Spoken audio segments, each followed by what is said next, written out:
Okay, we're going to return to the Enforcement Committee matters we were discussing when we left.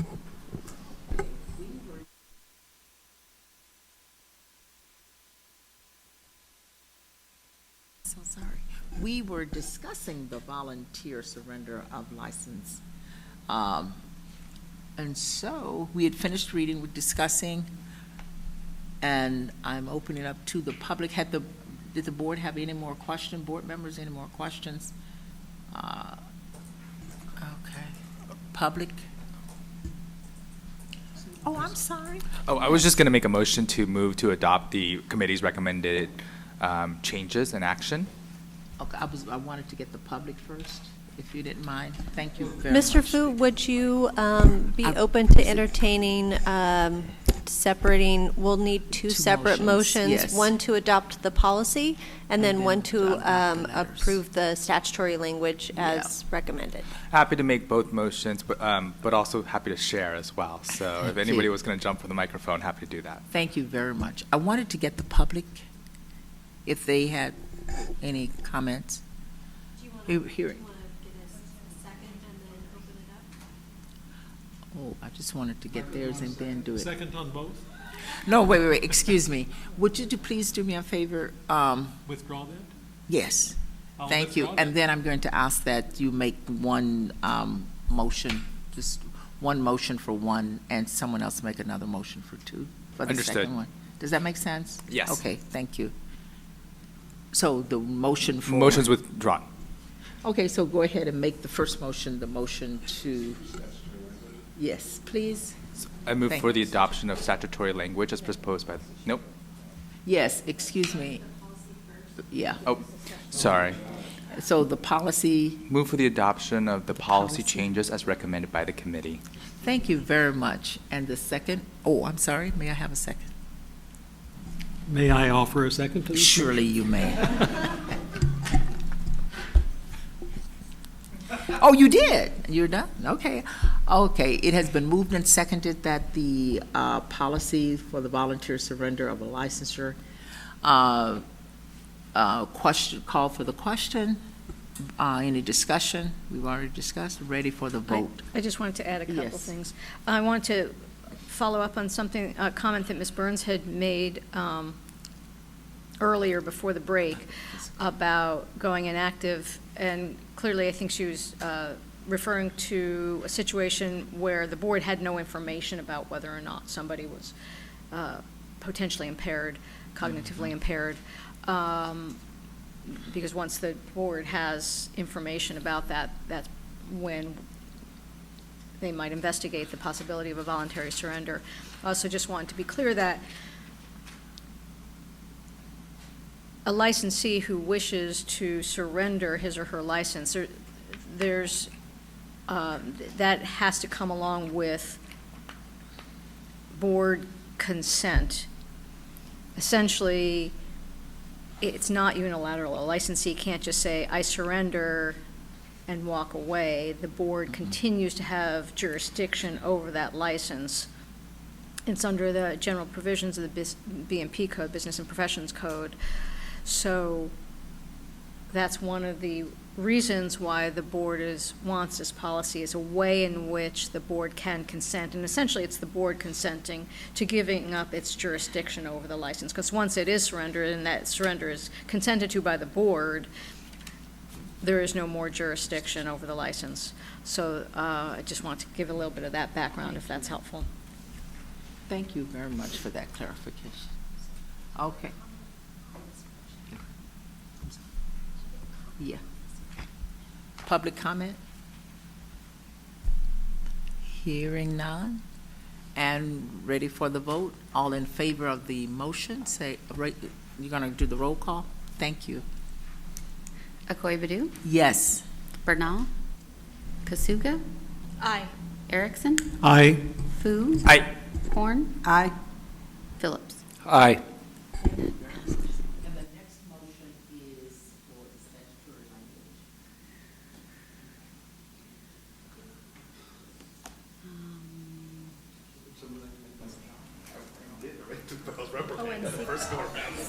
I'll make that motion. I'd like to move that we, Before uh-huh, you move, we also need an author as well, so the statutory language and an author for the statutory. yes, that's what I move. I second. Thank you. Okay, all for the questions called for, any other discussion? It's not, now it is. Okay, so I'm ready for the vote, I'm calling for the vote. And just No, for after- I'll clarification, get Ms. to- Burns, the motion was to move Thank to you. approve the statutory The language language. and seek an author. For the surrender.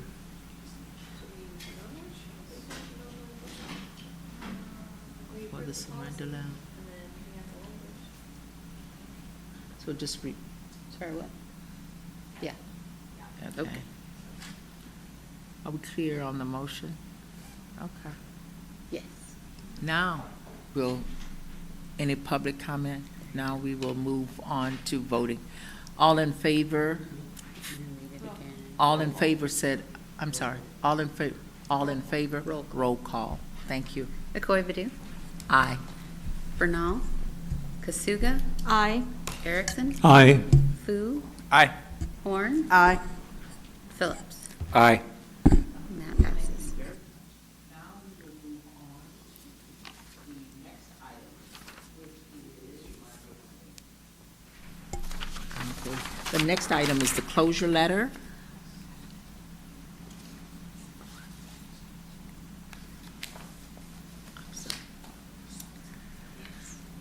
No, I was asking, was it anything we needed to hear? You sure? Okay, the closure letters. We will move forward to the closure letters. And the closure letters are, would you please, Sharice, thank you. Included in the meeting materials are the two closure letters that the board moved from, I believe it was the May meeting in Los Angeles. The Enforcement Committee took a look at the final letters, and included in 20D are two letters with amended changes, and we would just need a motion to approve the proposed changes made by the committee. Okay. And would, do Are you, you looking at closure letters or voluntary surrender letters? closure letters now? Closure letters. Oh. We don't need a motion for the That voluntary is surrender the letters. wrong letters. And we're going to put the closure letters up. I am, here we go.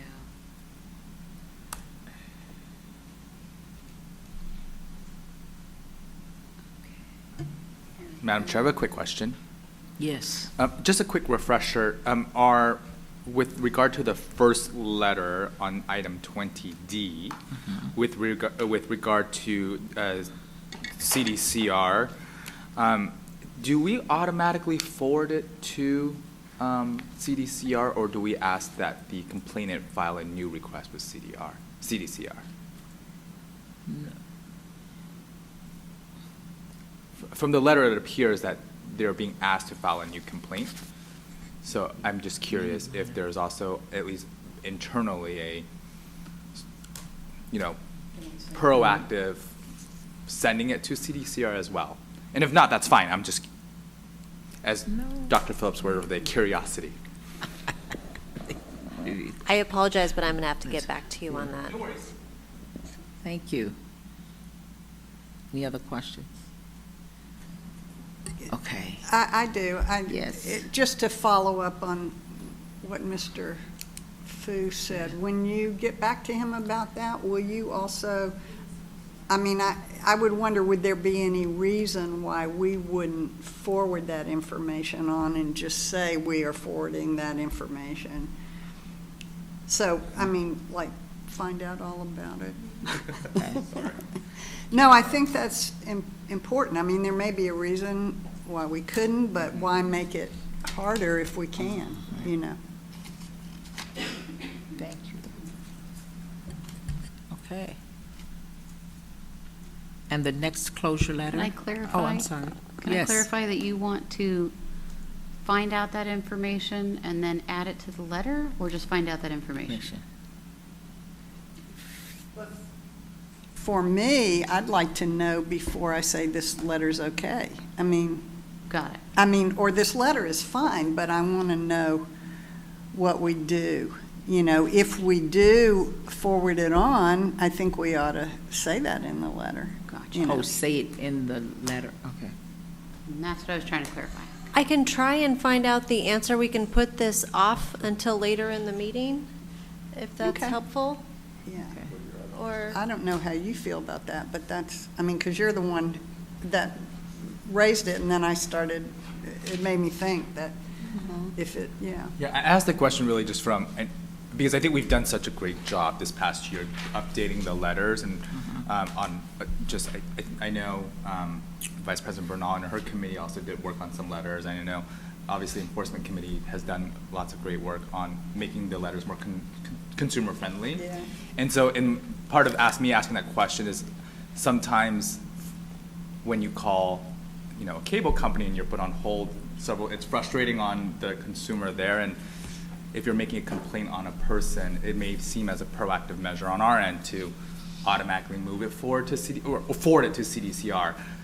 But it could be also, there might be a good reason why we can't. And so I think just balancing those two perspectives is helpful for me. So you want to put it on hold, Antoinette, or? But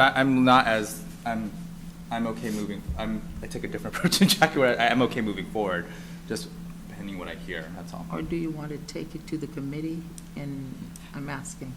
I don't think it needs to go back to, for my part, Okay. if you could find that information Okay, out, great. that would be helpful to me. I was just trying to think what would be the most helpful to this person who has sent in a complaint, has waited a while, gets this letter saying, you have to file another complaint. And if that's what has to happen and, understood, but if that is, then I would want to even say something like, we're unable to forward this, but here's the address where you can.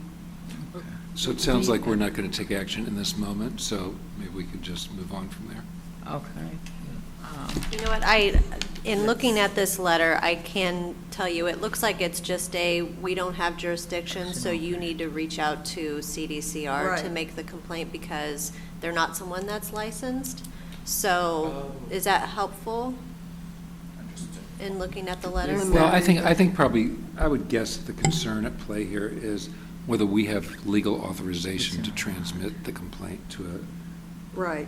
it's not another healthcare board. It's to And a- typically, if we don't have jurisdiction over an issue, we would not forward the complaint. We would Okay. allow the consumer to handle that separately with that particular agency after referring them to the correct agency. Well, would it be okay to say something, and again, I'm truly asking about this.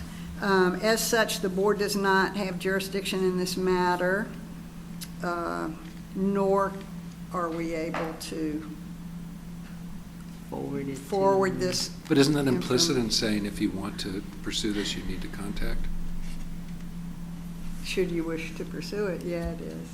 And But- to me, in my mind, it's a consumer complaint, Yeah. and the consumer should have control over who the complaint is made to and whether they want to make it to another state agency. In a way, I think it empowers them and gives them choices in terms of what they want to do. They might not want to make a complaint to CDCR, but they feel comfortable making one to the Board of Psychology. So, Then that's fine. I mean, not to automatically send it, it's totally fine. It's, what I'm saying is, if we do it, we should let them know. if we don't do it, I think we should, that's what I'm saying. If this is, we actually don't have jurisdiction over this, so, but here's the place who does, and I don't know, this may be splitting hairs a little bit. I'm just thinking what would be helpful if a complainant sends something in, if you said, we don't have jurisdiction, so must close our file or, unable to forward this on or anything, but if you want to, here's the address where you can do it. That's more it, just like saying we don't have jurisdiction and that means this. Ms. Aquabadu, could we we- shelve this item until, if we're able to get the information before the end of the meeting? There's no information. That's. Right, that's the information. Oh, there's no It's information to be given. had? No. I just wanted to say, we might This not is us know. saying it's closed. And it's You- done. If you'd Yeah, like I'm to not- pursue. this- a So That's do you not want to what I'm add, asking. do you want to add the language then? We will not be forwarding it to the agency, you'll need to contact them directly. Well, I don't think we have to say Say that, that. but yeah, we don't have jurisdiction, so we must, we are unable to forward this information on, or, and so are closing our file. And if Yeah. you want Because we to, might not know the agency where they could, Well, this is Get help. CDCR. this letter specifically. yeah. and so if you'd like, should you like it, should you You want to like make this it. complaint, this is Can it. I It's just suggest a something? little, Can yeah. I suggest, if the board is comfortable with it, that Read it. staff works with Dr. Yes, Horn totally in fine. revising this letter? I don't want to say anything that we can't, I just want to Understand. give a little No, more I see what you're explanation is all saying. I'm asking. That's fine. Would that be okay with you, Dr. Horn, if Sure. I'm just I'm asking. okay if staff does it, Oh. if it's okay to do it, I'm asking Ms. Marks here, it's just a little, it feels a little, Unfinished, just like it is. yeah, and it feels a little bit friendlier, or, Well, I don't know if it would make me feel any more friendly toward the board if I heard them say, so we're not doing anything with this. but that's not what, You're saying. I'm saying, no, I'm not saying it like that, I'm saying, know. we're unable to, because, Well, that- because this isn't in our jurisdiction. Okay. And maybe, like I said, I don't want to split hairs here. No, It no. just makes us, Well, Well, I'm just let's concerned do about, I'm with- concerned about time. I I feel like we're understand. Let's wandering in the do- weeds a little bit here. Let's- So I think let's Ms. come out of the Sorik's weeds. So if it's suggestion- okay, Suggestion, and it's that's okay fine with with me. you, Yeah. and you all are willing, so we can, okay, hearts and minds are Totally clear, fine. so we can move forward. Okay, and we'll come out of the weeds. Okay, it's not anyone's fault. it's Thank you his very fault. much. Yes, it is. That's what Yes. happens when you put two of us next to each other. We need a motion. Would somebody like to make a appropriate motion? So is it, do we need to move two separate motions again, or in this one's okay? No, no, just one motion, because that's, right. So move to adopt this letter with, and delegate to staff to work with Dr. Horn on finishing language. Okay. Are y'all okay with just softening the language a little? That's Yes, really what I'm yes. talking about. We Okay, need a thank you. second. Thank you. I second. It has been moved and seconded on the closure letter that, to adopt it and to make the necessary changes. Dr. Moore will work with staff and doing it. So, all in favor say. Okay, Dr. Phillips, I'm trying to get through this. I appreciate that so much. Okay. All right, Public comment? yes, thank you. Public comment, yes. Public comment? Maybe consider adding a CC to the other agency? Wait, I was really waiting for public. Well, I thought you were on to me already. No, not yet. Sorry. Okay, now, board. Yes. Right. Maybe consider adding a CC to this letter to the other agency so that they know that we've closed it without sending our work file, which we probably don't want to send. Now we're For- talking confidentiality and stuff like that. Forget I that don't then. think, yeah. That's That just a would be comment. my, Any other, that was friendly, but not that friendly. any other comments? No other comments? Here and now. Yes. Okay. Got it. This is a motion to adopt the letter and delegate to staff to work with Dr. Horn to make necessary changes. I said call, I asked if you would be kind enough to call. Oh, thank you for repeating it. Okay, now. Okay. See what happens when you want to go fast. Oh, yes, Staff has requested that you leave your mic on, so it's been hard to hear do you. that. Okay. Akoi Badu? Yes. Bernal, Aye. Kasuga, Aye. Erickson, Yes. Fu, Aye. Horn, Aye. Phillips. Aye. Okay, as we are moving along quickly. And the last item for enforcement will be the mail ballot. So- Ms. Aquabadu, just a point of clarification. Yes. We'll need a motion to be okay with the second letter as we Oh, thank pulled out the first letter for a separate motion, so, Oh, yes. The second closure letter? The Yes. second, yes. That letter is now on the screen for you. Thank you, the second closure letter. Thank you. Sorry. This is the second about the, and you can read it it's on the screen for our reading.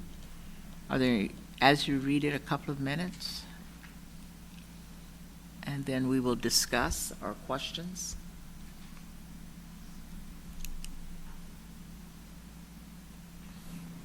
Okay. I have a. Yes. I'm so sorry. Go right I'm so sorry. ahead. No. So, Go right ahead. I think this is beautifully worded, let me just say. But I'm not sure what it means, so that's really what I'm asking about. So this is so this is somebody who that we've received a complaint on? It's beyond our statute of limitations. Yeah, Oh, is that what it is? Okay. 29. But this doesn't say that, actually. this is for, on your previous renewal, if you've been convicted or disciplined since your previous renewal, Yeah. and you indicated you disclosed whatever the conviction was, which is already on file, so it's redundant information that we already have or already know. So if you're on your renewal, you say, yes, I've been convicted Right. of this crime, and we Oh, I already have see. that We already have that information because we have you information, so printed. you don't need to let us know Right, that so we're anymore. just saying, no further action, you're good to go. Thank you very much. Okay. Any other questions or discussion? Okay. Okay. Let's move to vote on this letter. Is that the same? Yeah. Okay, may I have for approval, a motion, please? I move to adopt the closure letter regarding Okay. the Yeah. Previously Disclosure. disclosed conviction. previously disclosed convictions. I'll second that. Okay, it's been moved and seconded to adopt the previous disclosure letter. I'm going to call for the vote. All in favor? Akoi-Badu, Oh, excuse me. Public comment. I need to do public comment before, right after that. Public comment. Seeing, hearing none. Okay. Now the voting. Akoi-Badu, Aye. Bernal, Aye. Kasuga, Aye. Erickson, Aye. Fu, Aye. Horn, Aye. Phillips. Thank you. Aye. Thank you very much. And the last item will be the mail ballot for enforcement. So item 20E, the mail ballot vote. And in August of 2018, the board members asked the enforcement committee to discuss the hold policy, and that's on, and yes, it's on. And that's on the board, and while she's putting it, to discuss the whole policy for disciplinary cases with enforcement staff, and at October enforcement meeting, the committee, DCA legal counsel and board staff discussed the purpose of the mail vote ballots option of voting to hold or discuss for discussion and expectations of board members and board staff as to how the option should be used. And the further definitions page was revised to bring terms up to date. And what this is, we're talking about that each of when the board received cases, we are asked to make a decision on those cases, and there, and there are categories that we can check off, and these categories were further explained to the board, so this is what this is about. Okay, and so we will go, and then the next item was hold for discussion policy, which talks about just what I've said briefly about hold for discussion policy, a vote to hold a decision, and it further explains that. And that's all. Thank you very much. Yes. I have a question. Yes. Hi. Page 2, second paragraph, the hold for discussion policy. Yes. Is that, so I see the first sentence reads, it makes sense, but is there a word missing in the second sentence? If the case is a proposed decision, the transcript will be ordered and the case scheduled for argument according to board policy, or is it, and the case will be scheduled? I'm sorry, Ms. Bernal. Page Which one? 2 Okay. of 20E, Of 20. E, E. right?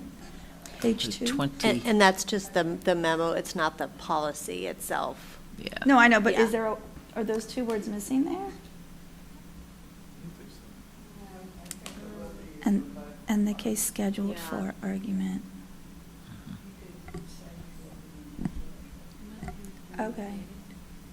Never What's your- mind, thank you. No, what's your question answered?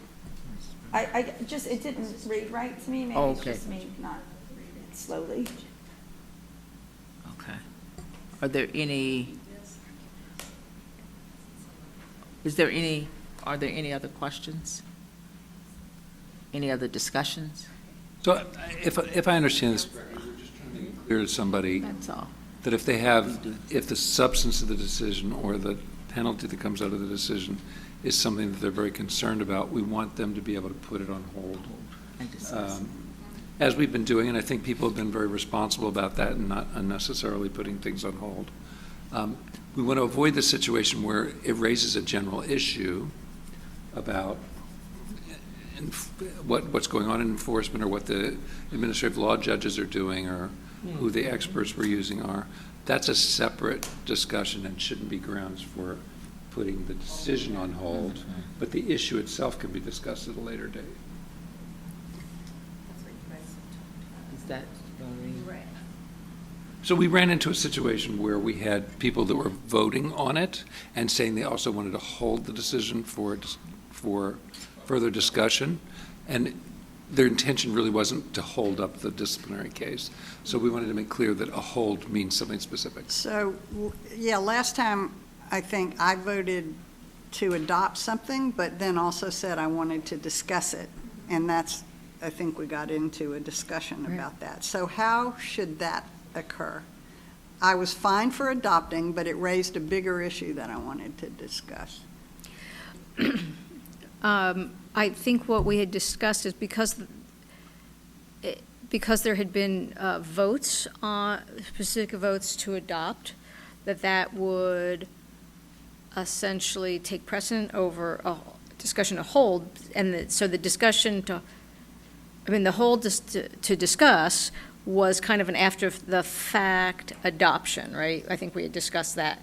So if that's how the board would like it, you want to adopt it, however, this raises an issue in your mind that you want to bring forward, then at closed session, it might have to be a very brief discussion because it might be something that's not appropriate for closed session. We just want to talk about putting on a future agenda, right? So if you want to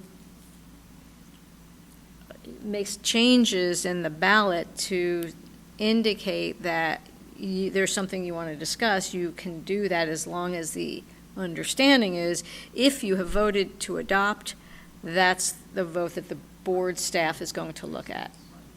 So that's the first issue, and then I want to get back to what's on page 2, something that Ms. Brunel referred to after that. Okay.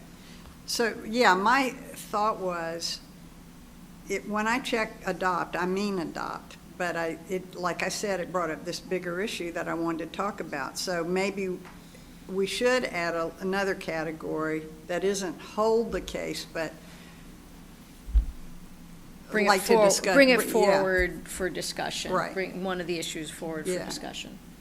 So, let me be clear. So you're saying that, while you might want the case to move forward, but you still want us to discuss it the next time? There's a bigger issue that this brought up for me, you know. Yes. So my question is, the case will already be finished. I mean, the decision will be made. Am I Right. correct? And so we're discussing it, and I'm just trying to We're discussing- understand what is the, why is that necessary to do that, I guess? So To what? Policy question, because I wouldn't get into the policy issues. So maybe what to do is to just write,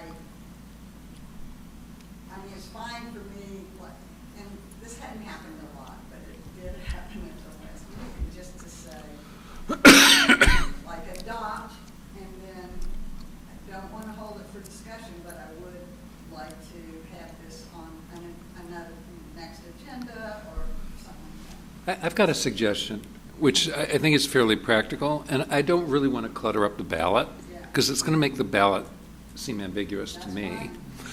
What I would like to suggest is that you bring it to the attention of the chair, or you bring it to the attention of Ms. Monterubio, and it goes into the parking lot.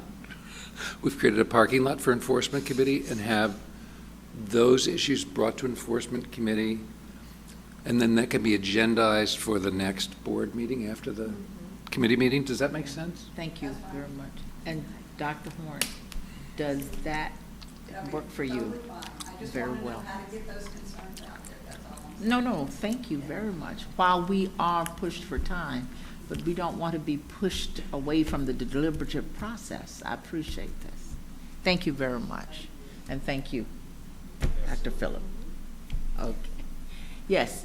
So now. So I think that means that there's no change in the hold policy, because currently it's one vote to hold, right? So we're not Yes. changing Anything. anything there, okay. So I just want to then, Ms. Please, Oqueta-Budu, and you is that have the okay? other. I just wanted to go back to the page, this sort of second page, I'm not sure what page it is of the combined, the one that says hold for discussion policy. Can I suggest that?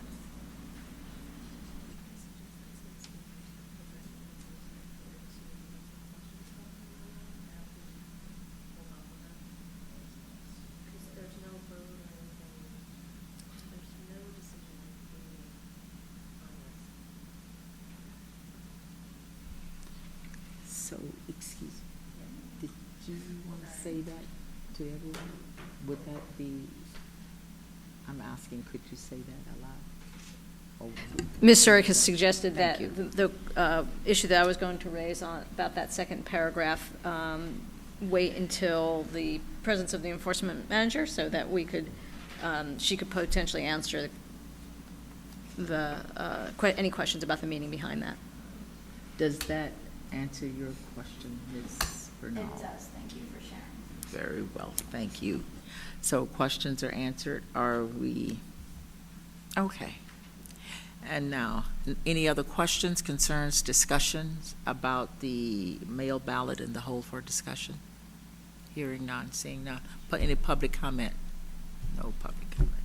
All right, that ends my. Ms. I need to get Oqueta-Budu, a- just no action, but just to quickly recap, that after the discussion, the board members will contact either the enforcement program manager or the enforcement committee chair with any Yes. policy issues that they would like to discuss based on some of the cases that come before you.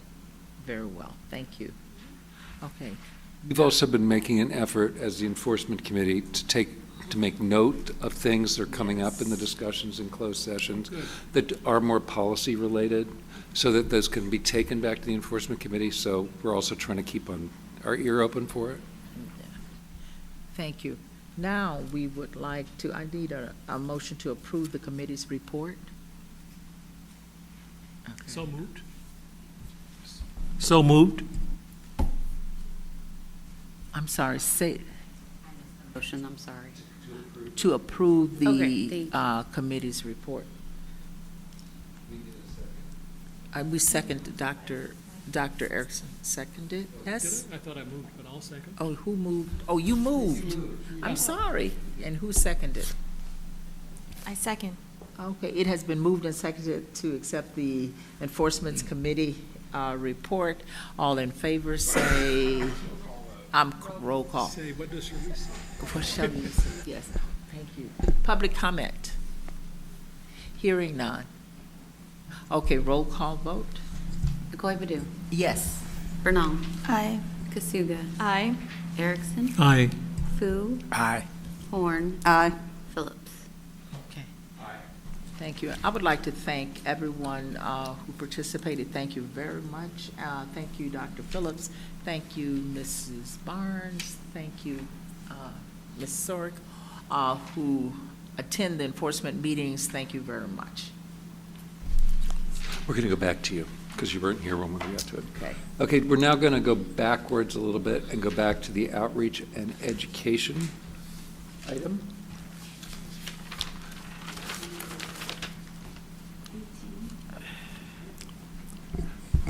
Ms. Bernal? Good evening. I'm sorry, good afternoon. Wow. I just skipped some hours there. 18A is our strategic plan update as it identifies the action steps that were created to meet the board's identified goals and objectives in its 2014 through 2019 strategic plan. Ms. Sark, would you like to highlight any current tasks that have been completed? Included in the meeting packet is the updated action plan, and all of the changes that have been made since the August meeting are highlighted in yellow. And there's nothing major to highlight. Most things have been moved out due to regulatory changes, et cetera. So I'm happy to answer any questions you might have about the action plan. Go to G. Okay. Also, I just want to point out that, and I know we saw the cards, and I believe it went out in our last newsletter, correct, that we've publicized the availability of the, oh, look at that, everyone has their hard card, their hard cards to licensees. Dr. Erickson, you have yours as well? I do. Oh. It was nicely embossed or laminated rather. Dr. Kasuga. Okay. We're going to jump. Do we have any public comment? None? Shiny. Thank you. They're available through the Breeze system. When you get your next renewal, you'll automatically get a hard card. But if you want to get a hard card ahead of time, you can go through the Breeze system, and for $5, they will send you a hard card. Yeah, they look nice. Thank you. We're going to skip ahead to 18G. The update on outreach. The outreach plan for high schools, community colleges, and state and university systems to increase licensing population.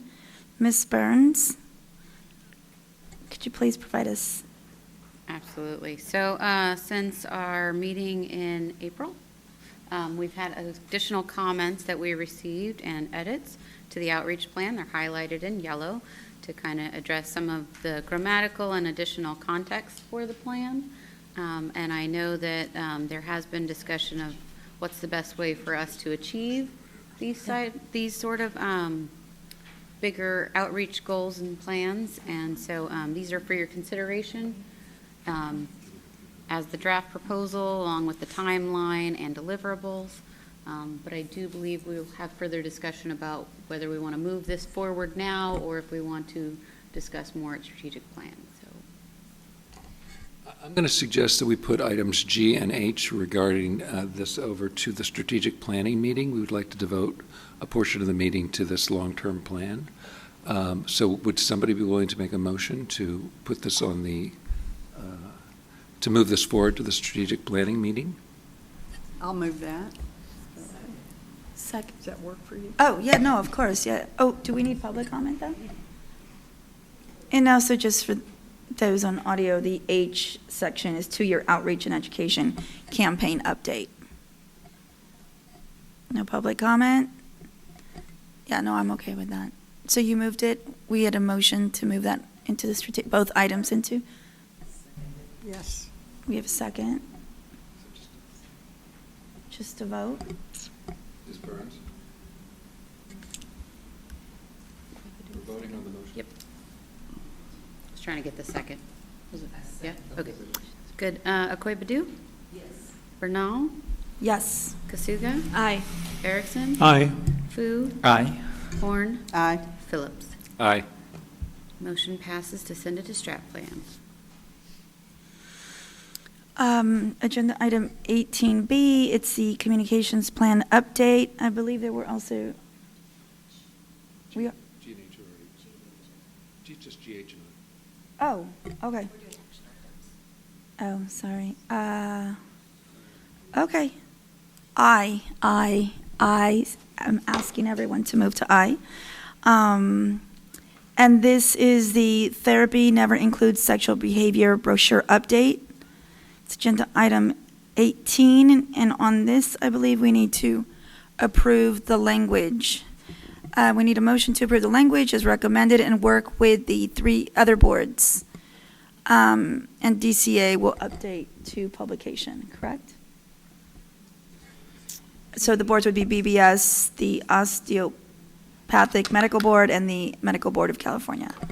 And really quickly, just for clarification, the highlighted sections are a section about the bartering language that Dr. Kasuga had brought to the board prior to the August meeting. And then the other highlighted section is just conforming to the statutory language from the legislation. So those are the only 2 changes since the last time the board approved the brochure language.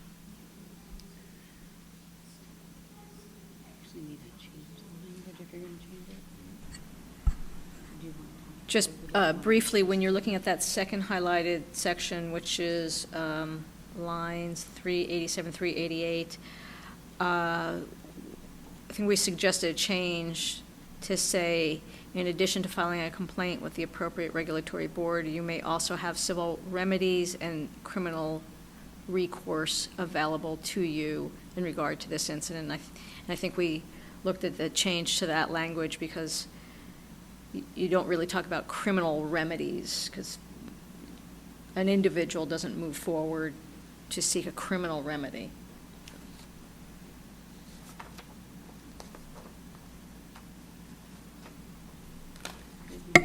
Public, is everyone reading through it?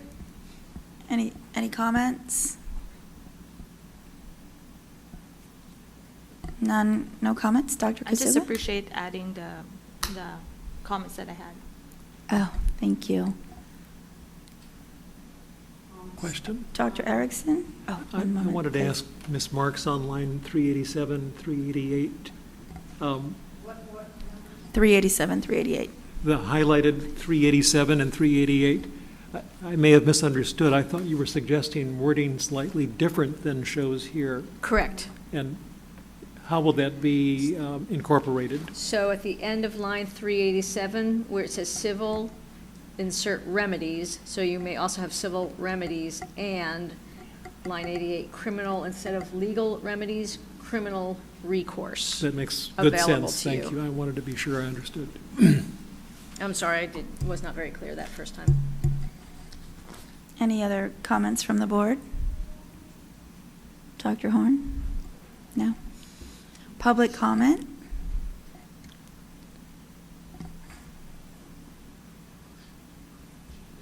Oh,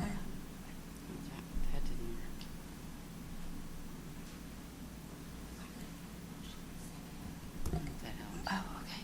Can I get a motion to move, to approve the language as amended?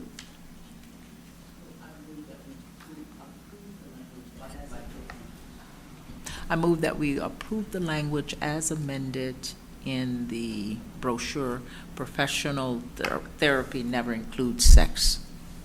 A second. Now, any public comment? None? Okay. We just get a vote? Another question of clarification. Dr. Erickson? This is not the final draft. We're sending these proposed draft to the other boards for their editing, and it'll come back eventually. So I think that's clear to everyone, but I'm realizing this is not our final Yeah. product. Ms. Sawyer? It's highly likely, based on what I understand, that they will approve this and it will not need to come back to us unless they have proposed changes, and typically they have not.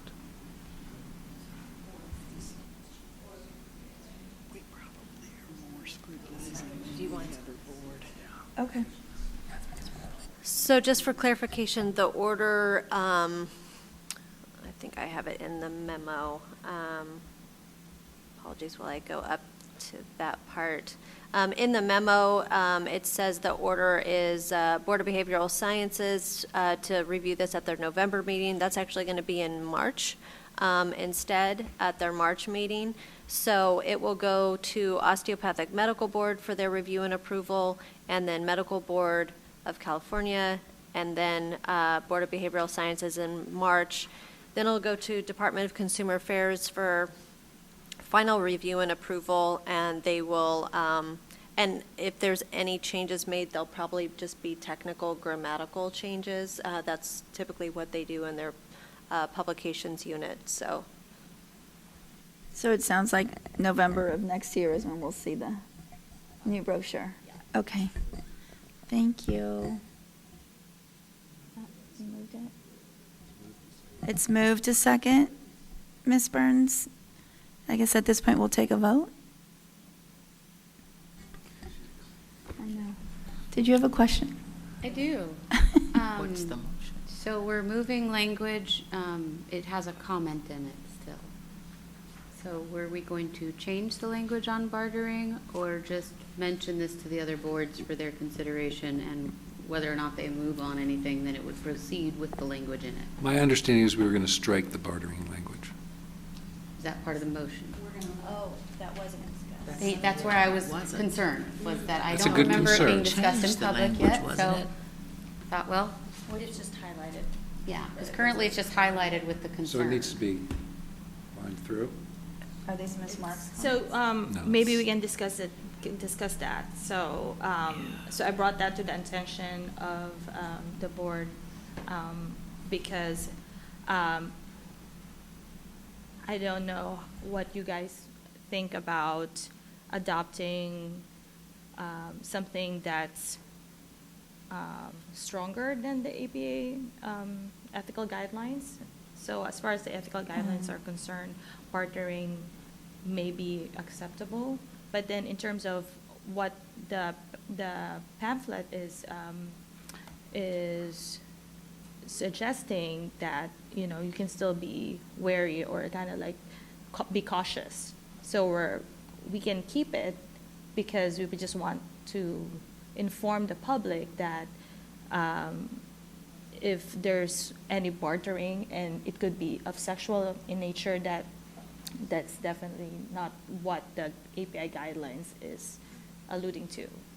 I'm going to make a different suggestion, which is that we excise the language rather than explain it further, because each of the boards have their own ethics code and have their own restrictions on whether bartering's appropriate or not. Obviously, sexual bartering would never be Yeah. appropriate.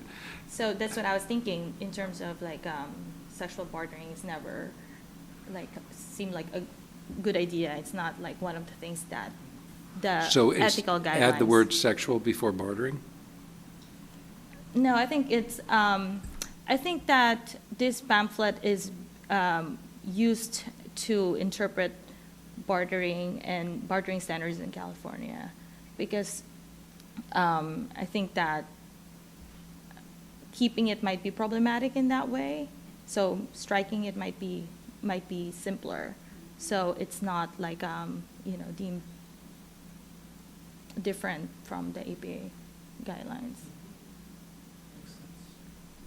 So that would be the additional amendment, is strike or bartering. So So we're suggesting it would read, in addition to filing, no, wait, that's the wrong one. What- 199. Thank you. You're suggesting that we take out all the bartering language and hiring a client to do work for the therapist is, and scratch out the rest. We're bartering goods, right? Yeah. Either that or adding Do work, sexual, well, the like, last yeah. part doesn't make sense either, or services to pay for therapy. So do work for the therapist would be, if we're taking out the bartering, then that's, the whole rest of it would be Yeah. out, correct? So excise the Or entire. do you add in line. a verb like providing services or something, performing services? Hiring, to provide, yeah, to provide work or to do work. A client to Because the work for the rest is all therapist. take out, because that's about bartering. So maybe it could read hiring a client to work or provide services Yeah, for the therapist. for the yeah. therapist. Yeah. Yeah. Just leave the bartering out altogether.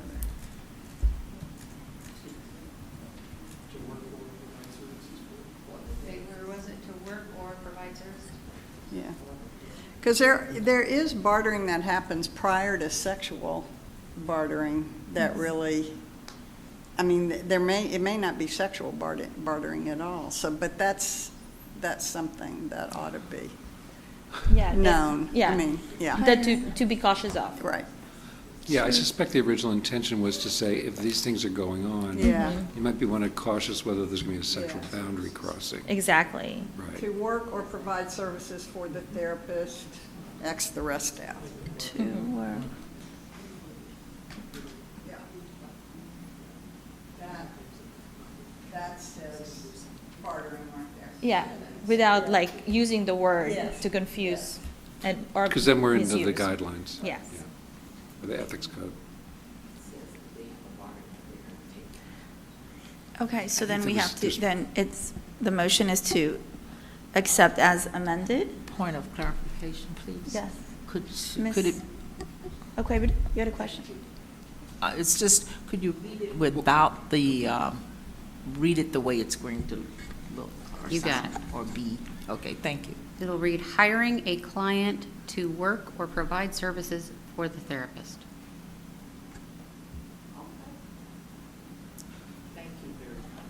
Ms. Akwebade, would you be open to amending your motion to include both the lines 387 and 388 and the language we just discussed about the removing the bartering?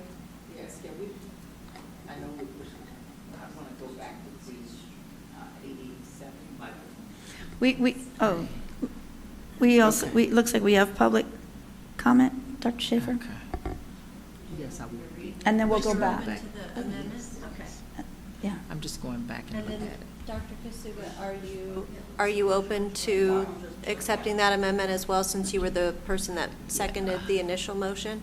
So we're just amending the motion Right, to include Yes. both sections? Second. Okay. right. Dr. Schaefer? Dr. Schaefer, Division II of CPA and KPIC boards. Just a suggestion, because I've run across this over my career of treating people that have been sexually abused and Me Too types of issues, that you might want to, instead of course, strike the bartering goods as written, but perhaps putting something about sexual bartering, since I've run across cases where the therapist had the patient, the theme was, if you give me sexual favors, you won't have to pay for therapy. Therapy will be free. So that's sexual bartering. But just to say that, I don't think the patient would understand it without a few more words added, so to speak.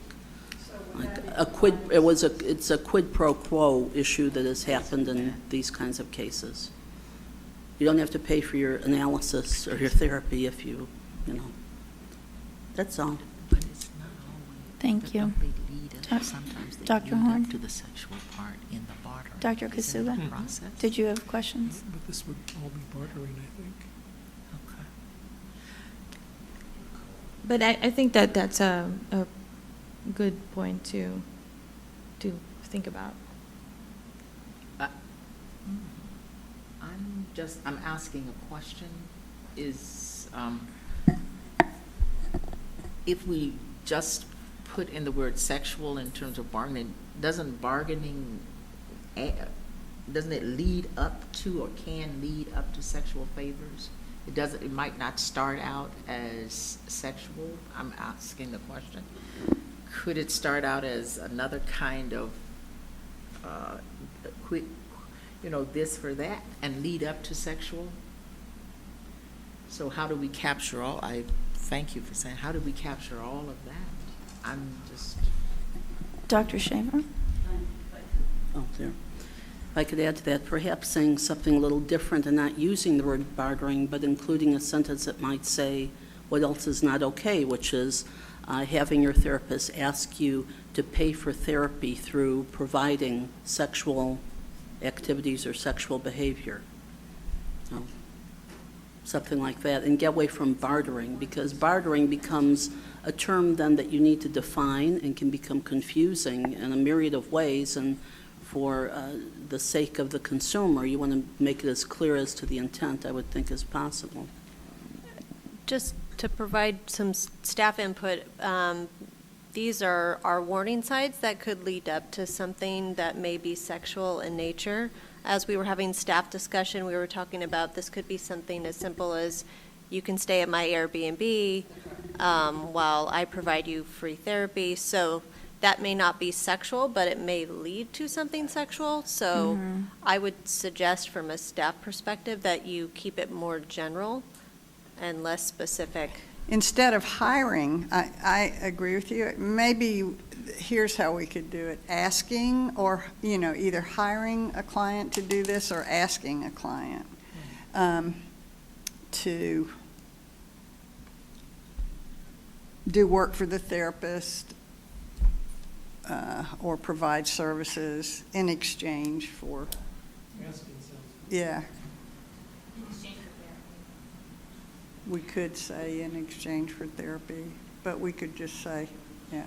So where I think this is going is the implication that dual relationship. That's exactly right. Is what is. That's exactly right. Getting up to is a warning sign that it may Right. go over the That's edge. right. Okay.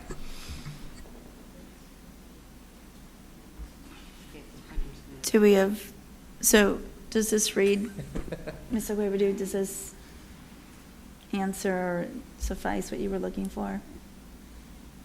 Asking or hiring a client to do, To work with provide services. or provide in exchange, yeah. Yeah.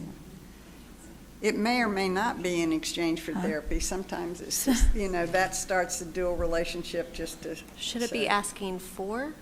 Like, should there be another word in there, or no? For the therapist? Asking or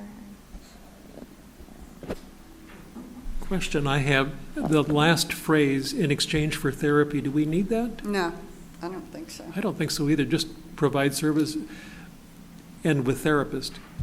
Yeah.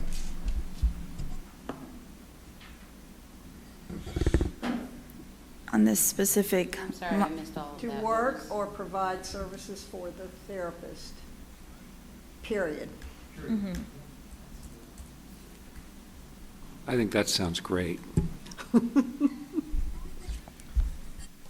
Do we have so do we revise the motion? We have to. We should just start over. Can we do a do-over? As amended? Yeah, so that doesn't need to be But revised. then, wait, I'm sorry, but Ms. Akwebadu also had a question on a different line item? Is it this one? Okay.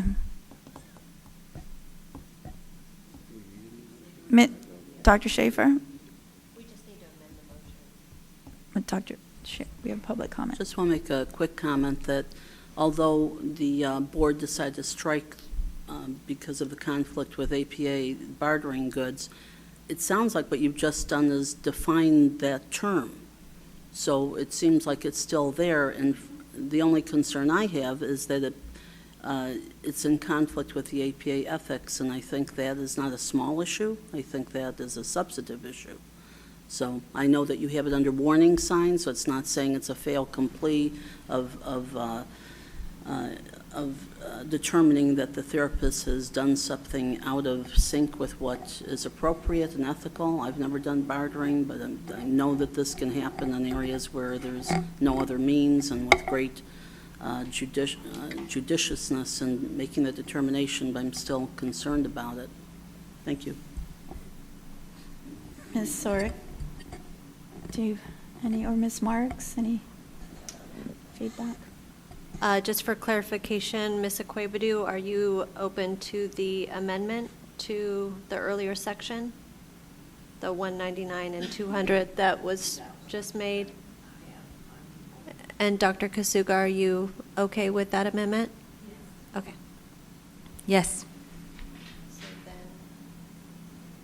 public comment, and then... Public comment? Oh, she's already spoke. Yeah. Okay. So then we make a vote? Coy? Oh, Hi, Dr. Elizabeth Lincoln with the California Psychological Association. It's hard to read from back there exactly what the current proposal is, but I would just like to, I agree with Dr. Schaefer's concern that although it is just a warning sign, that if you take out the word barter but leave in basically the definition of barter, then it's talking about something that's in certain circumstances is permitted under the ethics code. Mm-hmm. And I wonder if we would want to make the warning sign it would make more sense to make the warning sign a bit narrower so as to exclude what's permitted under the AP ethics code. I have another thought, and that's I think we should drop this line altogether. I don't know that this necessarily needs to be in here in order for people to have sufficient warning signs of when things may go south. And it is becoming problematic because there are permissible things that they could be doing in this context. It's not necessarily a dual relationship. So I would say we're confusing things more than we're helping by including it as a warning sign. That's my thought. I agree with that. I think it might be simpler to delete it.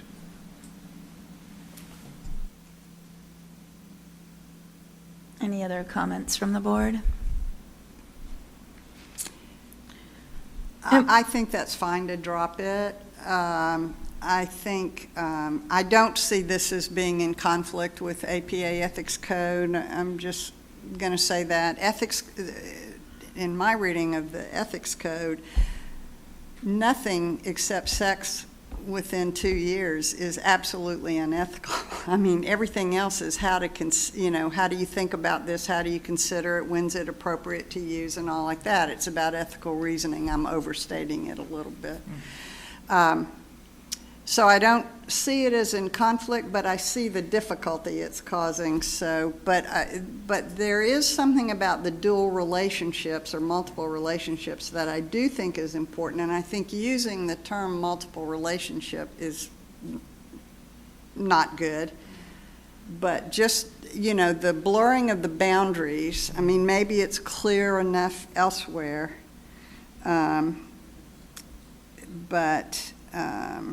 and I think it is in terms of confiding in the client or giving the changing office practices. All of those are blurring of the boundaries, so it's fine. I think your suggestion's a good one. I'm just going to respectfully disagree with y'all. You have a lot of room in the acres. Exactly, Mhm. exactly. Dr. Kasuga? Yeah, I'm fine about just scrapping the whole thing. Okay, so then is our do-over... That was my initial. Thank you. Thank you, everyone. point. So is the... I'm sorry? Were you... Why? Because it's Oh, the same Ms. motion. Akwebudu, you had... I'm sorry. Oh, okay, so I believe then we do a redo on the motion, and the motion is to approve the language with the... Do we have to include the strike, or no? I'm going to make a suggestion. It's gotten so confusing that I'm going to make a suggestion that you withdraw your original motion, if it's okay with both of you and Ms. Kasuga, and then make a motion again. What was the last part you said, Dr. Curtis? Withdraw. Withdraw. Motion and second. Who made the second? Withdraw. Withdraw Withdrawing my second. Now we just need a new clean motion. And that motion is to take that out altogether. No, the motion would be to approve the language of the brochure as currently amended.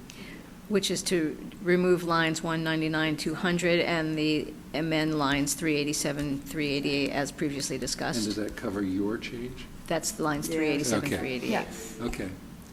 So that is the correct motion.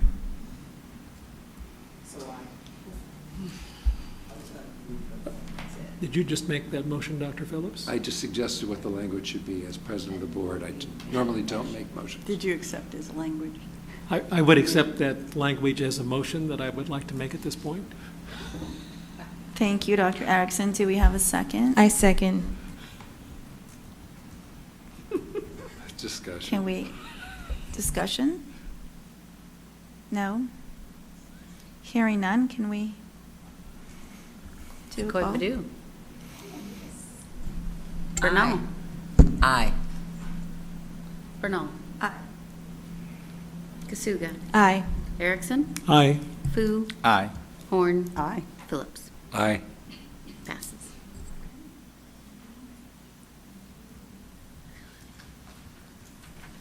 So we are now moving on to the next action item. But before we get to that one, since it is a fairly lengthy item, which is pathways to licensure, I suggest we take a 10-minute break, and we'll all make our best efforts to be back here in 10 minutes because we have quite a bit of stuff still to cover. Thanks.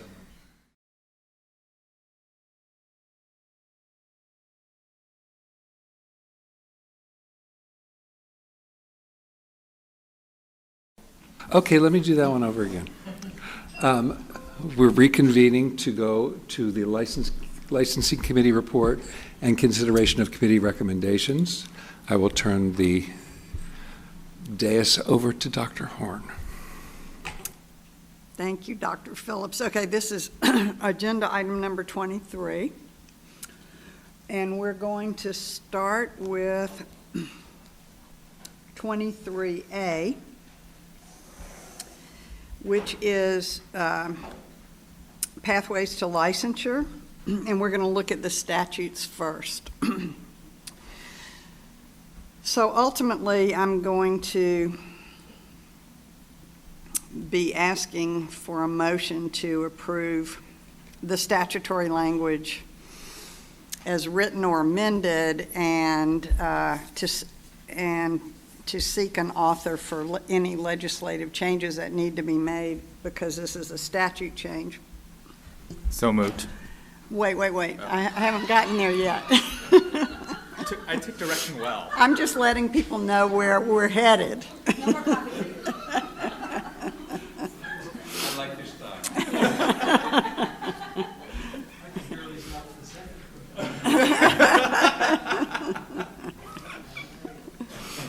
Okay, then let's just forget everything.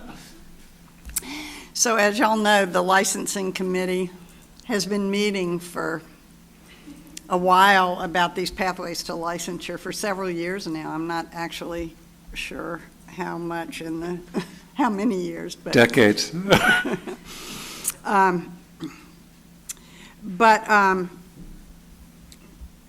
When we brought up the language at the last licensing, so the language is in here that is being suggested for the changes in statutes. However, I want to go to 2909, Section 2909 and 2910, 2911. It's about exemptions. So when we brought this language up at our licensing committee meeting in October, we had several folks who were in the members of the public who talked to us about that we had inadvertently left out or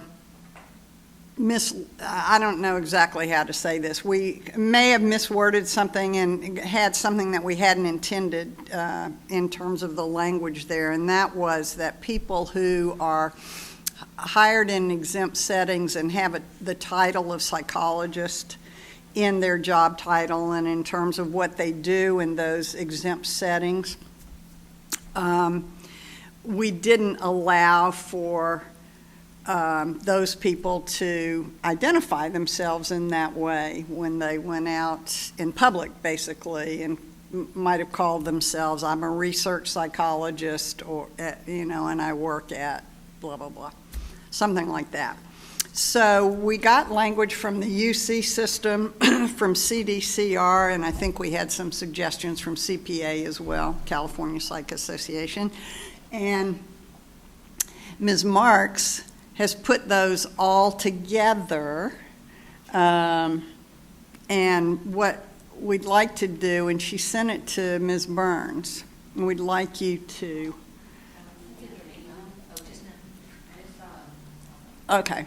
We'd like you to put those up on the screen, if you will, and so that everybody can see them, everybody in the public can see them. And what Ms. Marks did was go through all of this, combine what y'all had said.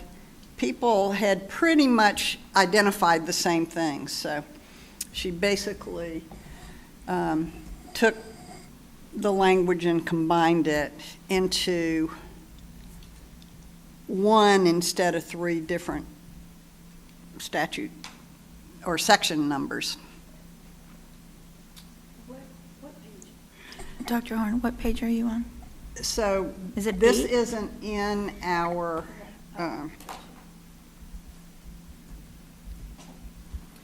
but if we Section go to 2910 in the combined packet is on page 183 and 184.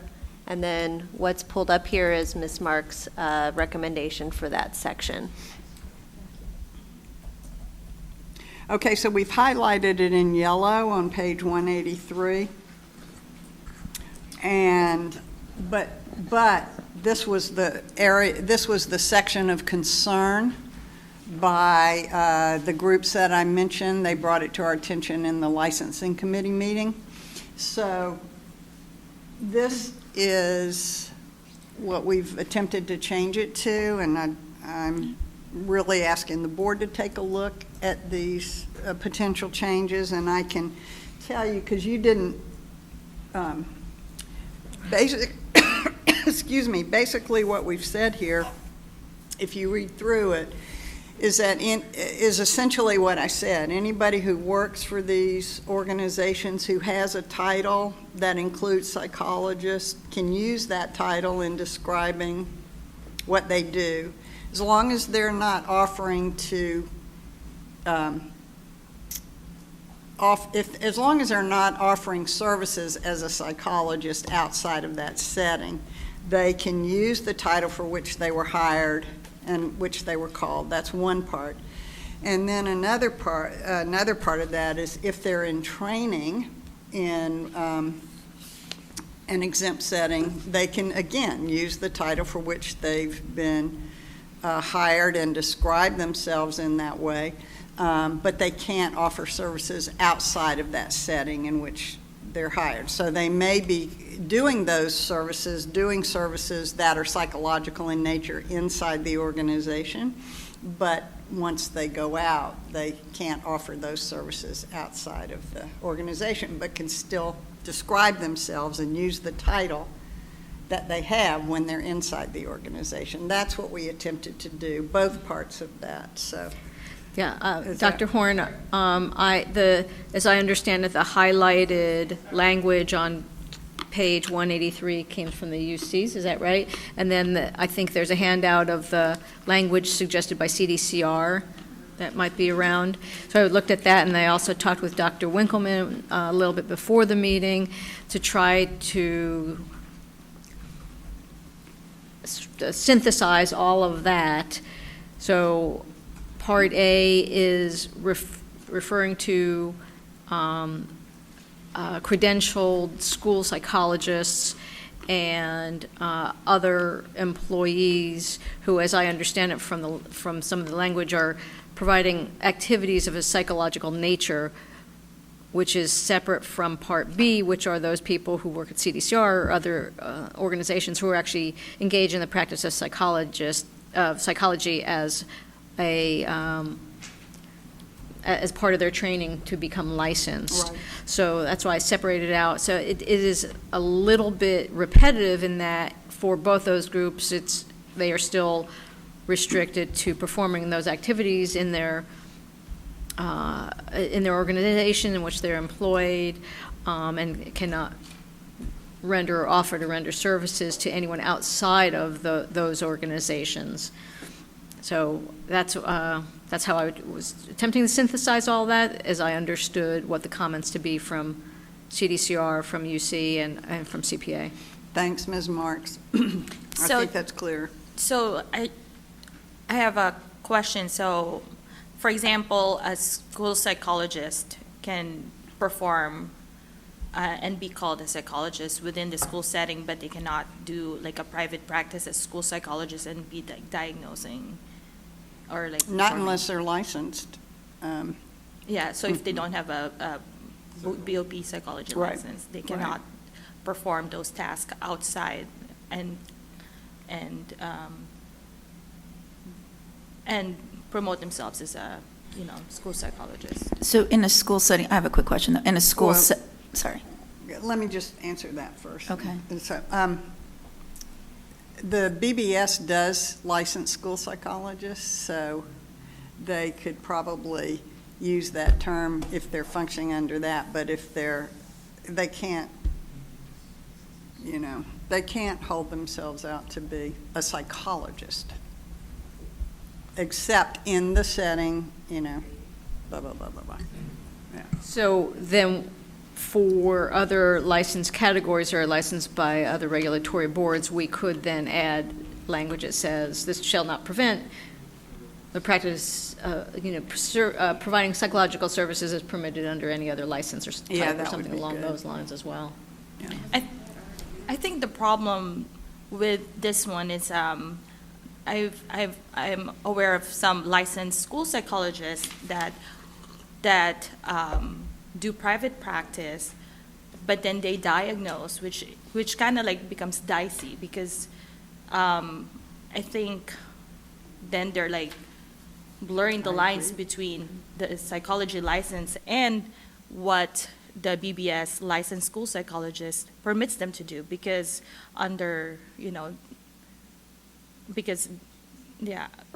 So- becomes.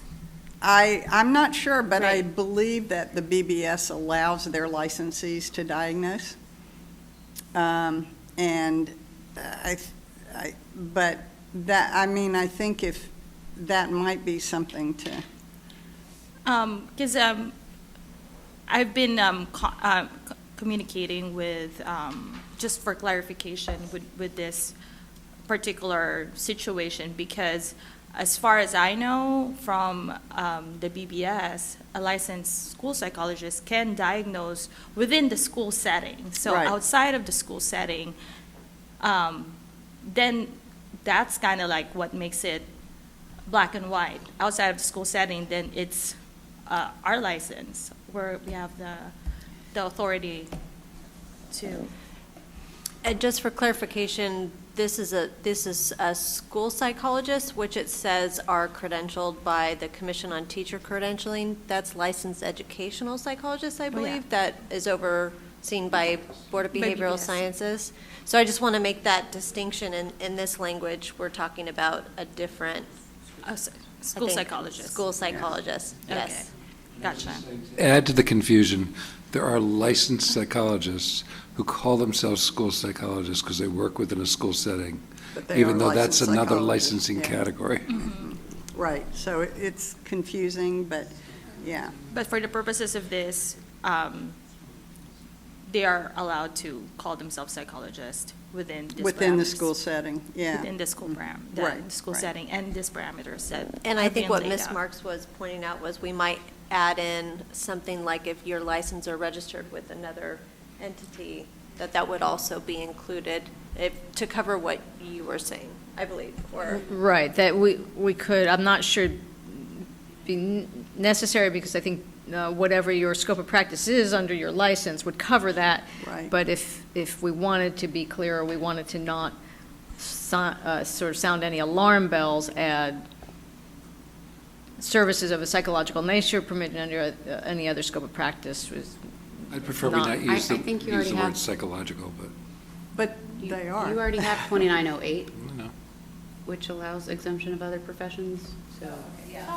So Okay. you're already good in 2908. Okay. It exempts Good. educational psychologists and all the other licensed categories, so you're already good in 2908. You don't have Great. to clarify that. Thank you. Okay, so, thanks, Ms. Marks. So this language that was highlighted was our UC language. We got that in time to make those changes in here, but then we got the CDCR and the input from California Psychological Association later. So what you see up here is Ms. Marks's attempt to combine all those into this language now. Is that right, Ms. Marks? And are you, okay. I don't remember seeing a written version of CPA's language. I did speak with Dr. Winkleman this morning about a couple issues. She has a very concerned look on her face, so I'm not sure if I've captured her comments accurately. So, but those are the only changes at this point to the statutes. I mean, except for these are all new statutes, but, as part of pathways. So I am going to ask that maybe, if there's more board discussion, we can talk about it, but maybe this would be the time to move the acceptance of the language, and then we can get a motion on the floor and then ask for comments and stuff. So moved. Do you need more specifics, Ms. Marks or Ms. Burns? Or did Ms.? If you could just clarify to move to accept the language as presented by Ms. Marks for 2910. Yep. And then we can open up for discussion. I moved to adopt the language as presented by Ms. Marks on section 2910. Okay, it's been moved and seconded to accept the language as amended by Ms. Marks. And any more board discussion about that? Is there any public discussion? Dr. Winkleman. I don't know why I want to keep going. Hi, Dr. Elizabeth Winkleman again with California Psychological Association. First of all, I know I've said this in previous meetings, but I really want to thank the board and the committee who's worked on this, on the pathways to licensure. It's a tremendous amount of work, and I think that it's going to make the rules a lot clearer, so I really appreciate that. I also appreciate Ms. Marks's bringing together the language and taking into consideration concerns that were raised by myself, CDCR, or by CPA, CDCR, and UCs. My eyes are not that strong, so I think I've gotten all this. And the one question that I want to raise is I'm concerned that this language may still not allow psychology professors to call themselves a psychology professor. And I don't believe that that's what would be intended by the board, but I'm looking particularly at A1B. So if we're looking at people who are not actually providing psychological services, but who are employed in a university or college, it says if they're employed in a position as psychologists or psychological assistants.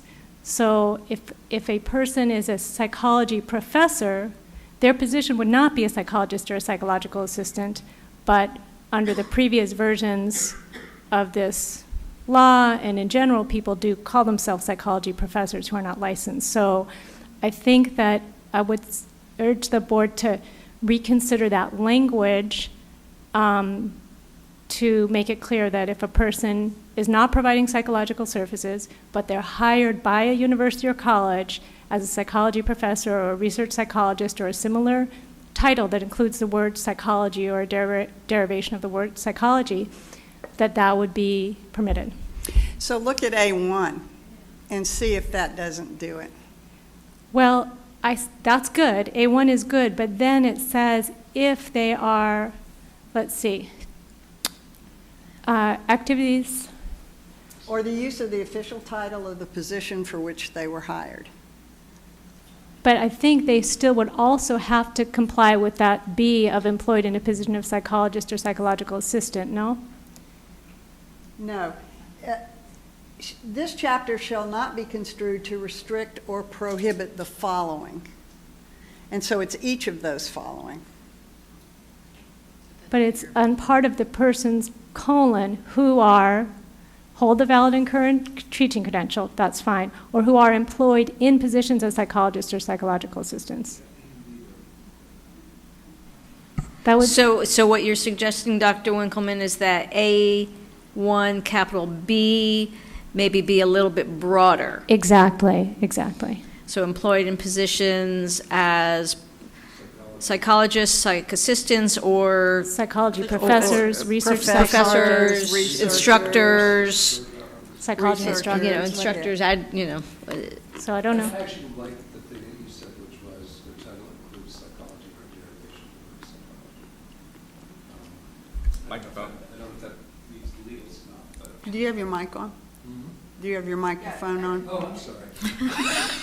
And I know this I'm is, just talking to myself. and I know this is Happens all also, the time. I know this is of course part of what the UC was concerned about, of course.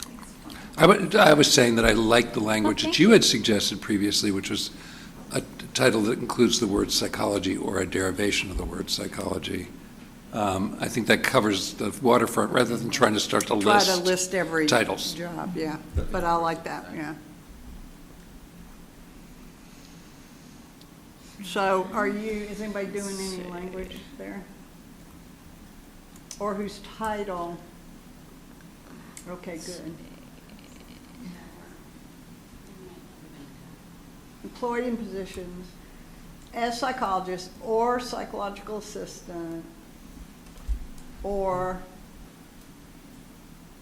part of person whose title, yeah, that looks. We might even want to mention psychology professor because that's the really, That includes the word psychology. right. But I mean, that's one of the specific groups that we're trying to include here because they're not providing services. Psychology professors or whose title includes. Yes, that That's would be, good, yeah. yes, that would address my concern. Thank you. Thank you, that's good, yeah. Do we like derivation thereof or some other term? I like derivation thereof. I do too. You're all Sharice go for it, huh? Okay, is there any other public comment about this section? Any Ms. more- Burns, can you read that out just once so Ms. Marks can have it for the record as well? Just that sentence or the whole thing? No, just that sentence. Okay.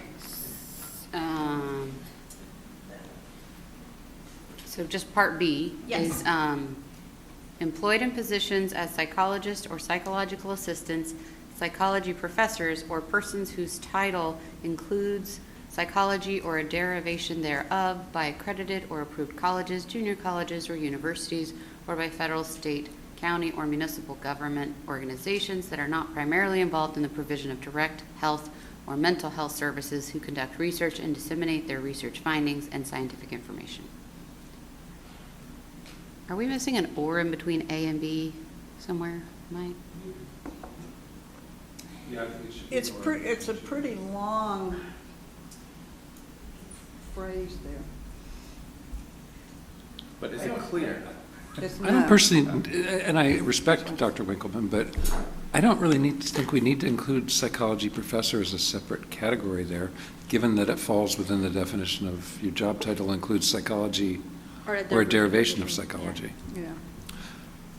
I mean, I know that we were all sensitive to that topic, given recent developments in the news, but the more narrow, or the simpler we can keep it, the better, I think, for people's purposes. See if this does. And I think it's very clear when we add psychology professors, then we are getting longer there's a long space between employed as and then by, who they're employed by. So I think in positions as psychologists, I'd put comma, psychological assistants, Comma. Okay, I just sent something to Sharice. comma, or persons whose title includes. Okay, I just sent something to Ms. Burns. I don't know if this adds in a few words just to make it a little bit more clear. While she's getting that up on the screen, what I added is in A1, this chapter shall not be construed to restrict or prohibit the following activities of a psychological nature or the use of the official title of the position for which they were employed, including the word psychology or any derivation on the part of these persons. And then A stays the same, and B, I simply added in after psychologists or psych assistants, professors or instructors. I wasn't quite sure how else you might want to word it. And then the rest stays the same, and that's the only thing I added. And I gave it. That's good. So I don't know if that covers it, sort of the titles, if they include psychology or derivation, and then adding in professors or instructors, or, because I know, I believe that some of the schools use different terminology depending on if they're on salary or they're there for one course or. Psychology instructor. I have a question. I don't understand the relationship between A and B. Is A is one subset, correct? And B is the other subset. So shouldn't there be an or in between? You were mentioning that earlier. The or was in between A1A and A1B.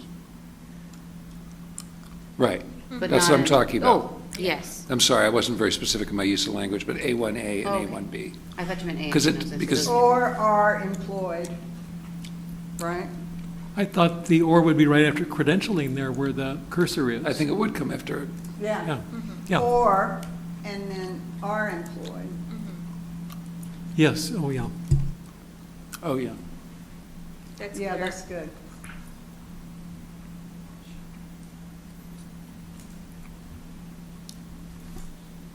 I think this will be helpful because in sports psychology field, they want to comply, so they go use other words, and it's just explaining sports psychology, and they have to use other, like, mental, Sports behavioral coach. even just as an instructor or as a teacher or professor. So I think this will be helpful in just being able to use sports psychology for that purposes. Within the context of an academic institution? Yeah. Yeah, I think it does make it a lot clearer. I agree with you. So. On behalf of the sports psychology people. So good. Takes a village. What are you asking? Oh, if that addresses Dr. Winkleman's concern earlier. Get that in there. All right. Then we have a motion on the floor. No more public comment. No more comments from the board. Dr. Schaefer. Oh, I'm sorry, Dr. Schaefer. This is slightly a non sequitur yet related, so that doesn't even make sense what I just said. But my concern is whether the board would at any point consider taking any kind of action, and I'm not sure what that would look like, around this issue of school psychologists. This becomes a caveat emptor issue. The public doesn't understand these differences, and I don't know how it turned out that the BBS has school psychologists, how that process happened, that they fall under their, auspices. But it concerns me. I know in my neighborhood where I practice, there are people with school psychology credentials that have separate shingles, and the consumer doesn't understand the difference.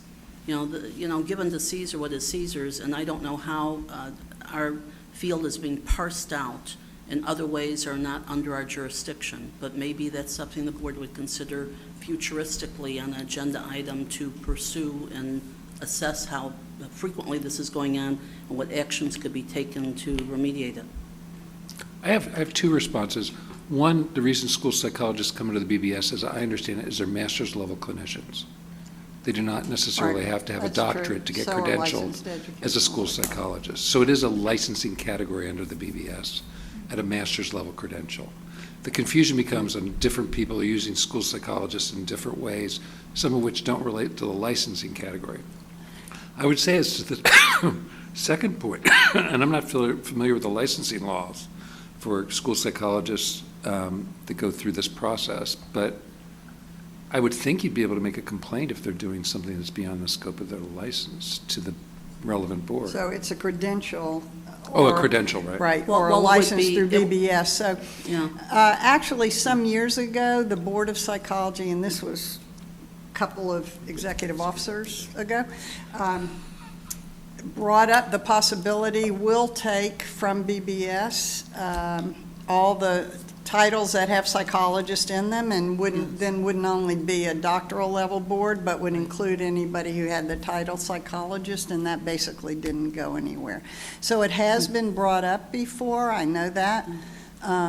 Maybe But on the heels of what we see maybe, going you on know, at APA. just to kind of decrease confusion about, yeah. If you know what's going on with APA, I belong to the APA Practice Directorate. In their most recent newsletter, there's more discussion about how the master's level psychology folks are kind of being brought into the fold. So maybe I don't know if you were president of the board at that time of what you speak, but maybe this is another opportunity to bring this back into the fore because of what's going on national level within our profession. Anyway, thank you. I don't want to take up more time from this work here, and thanks for all your work on this. I think I confused all my terminology there. I was talking about licensed educational psychologist, which is part of the confusion of all this. I do think this is an advocacy effort, but I think it's an advocacy effort that would come more from professional associations than would come from the board. I'm only bringing up because of the consumer risk factor, which is under the auspices of the Board of Psychology, consumer safety. And the average person does not understand the difference between a school psychologist with a shingle going outside their scope of practice versus someone else that's a psychologist. This sounds like an excellent article, Dr. Shaver. Perhaps we should follow up. I think it's a great idea. You can be anonymous, written by anonymous.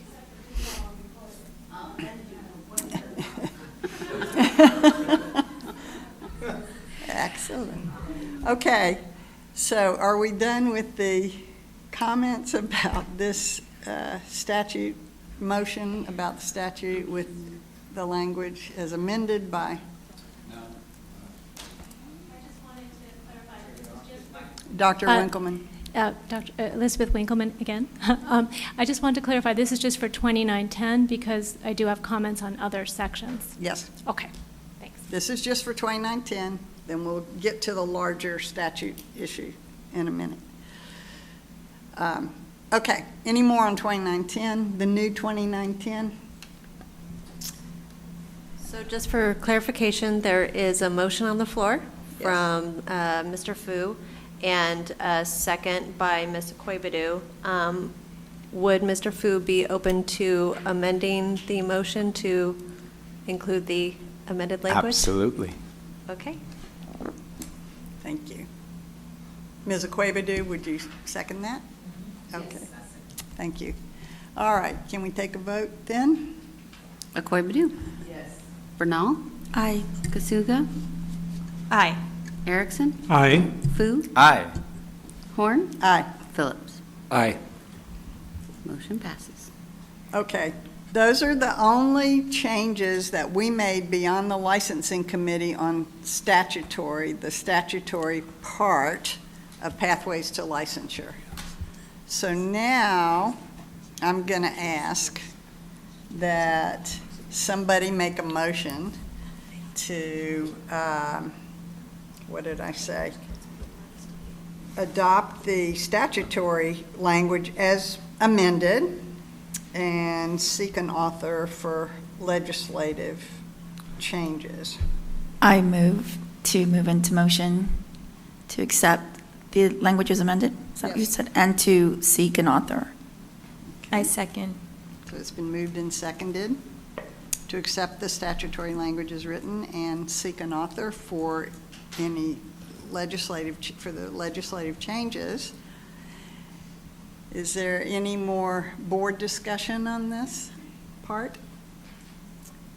Is there any public comment?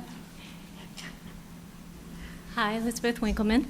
I just have one other section that I was concerned about, and it's a similar issue, and it's section 2911. The revisions to 2911 have removed the ability for psychology trainees to use a title that includes the word psychology.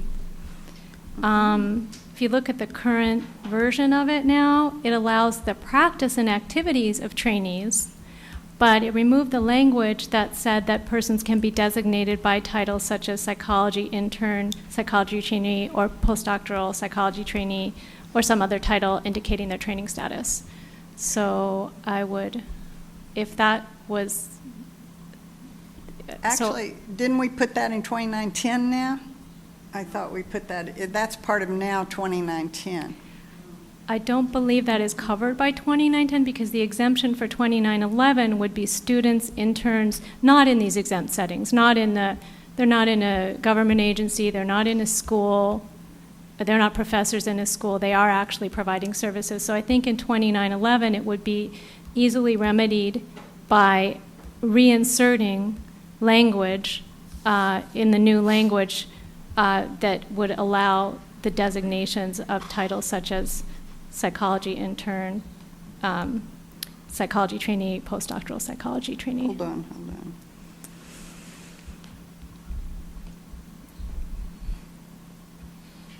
Well, if, to my reading, and I might be wrong, it's like a psychology trainee, and then in a doctoral program leading to a degree qualifies for licensure, or a trainee at the very end, line 8, in a doctoral placement approved by, postdoctoral placement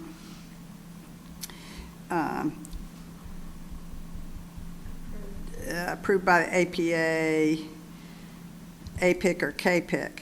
So I think that, do we have internship in there? Let's see.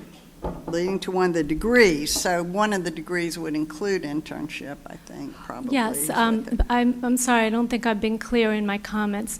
My comment was it does clearly, I think, include all these trainee levels in terms of permitting the practice of psychology under the training circumstances. My concern is that language was removed allowing the use of a title that includes the word psychology or psychological. Oh, okay. Some of the language that was removed said those persons designated by the title, that they're allowed to be designated by the title psychology intern, etc. So that is my concern. Not that they couldn't provide work within the scope of practice during their training, but that language, I they believe, can also use those titles yes, for which they're... as long as it's indicating, as in the previous language, clearly indicating that they are a trainee so that they can continue to use terms such as psychology intern and so forth. Yeah, and we have psychology intern there. Huh? Yeah, we're lines, this is in attachment A, page 184 of 372 in the combined packet, and it's line... it's page 9 of 20, lines essentially 1 through 11. So activities of a graduate student or an intern or postdoc, but we also want to say, or from using the title for which they are. Exactly, that was what I'm requesting that you consider. So, excellent point. Sorry, I misunderstood you. So, Ms. Marks, can you add that in for us? A good place for it? Can anybody see a good place for that? Or do y'all agree? I mean, I should say that. I think it's a good addition, so, yeah.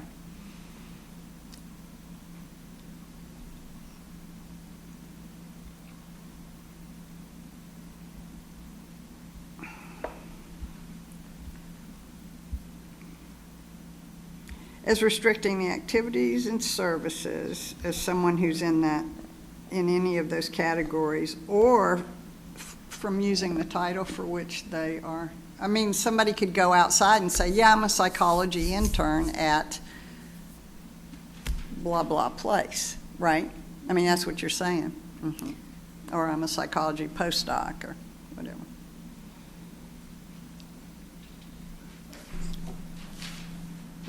Or psychology student. I think sometimes in the practicums, they might Yeah. refer to themselves as a psychology student. Yeah, we don't have to put everything in there, but they can Practicum use the training. titles that they're functioning under is really what we want to say. Do we want to mimic the previous language there?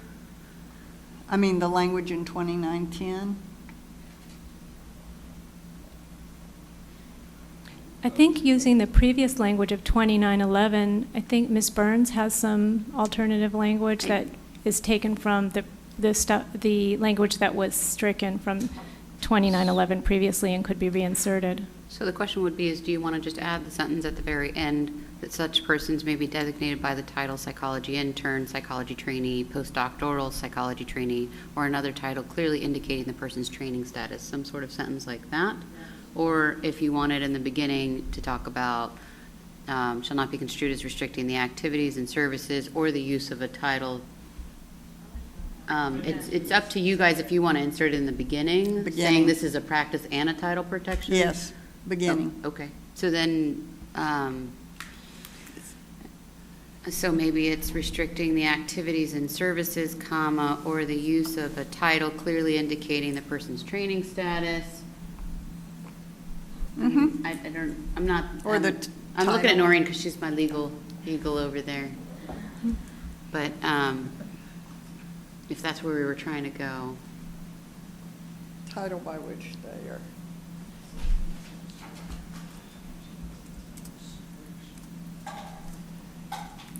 Are you saying something, Ms. Marks?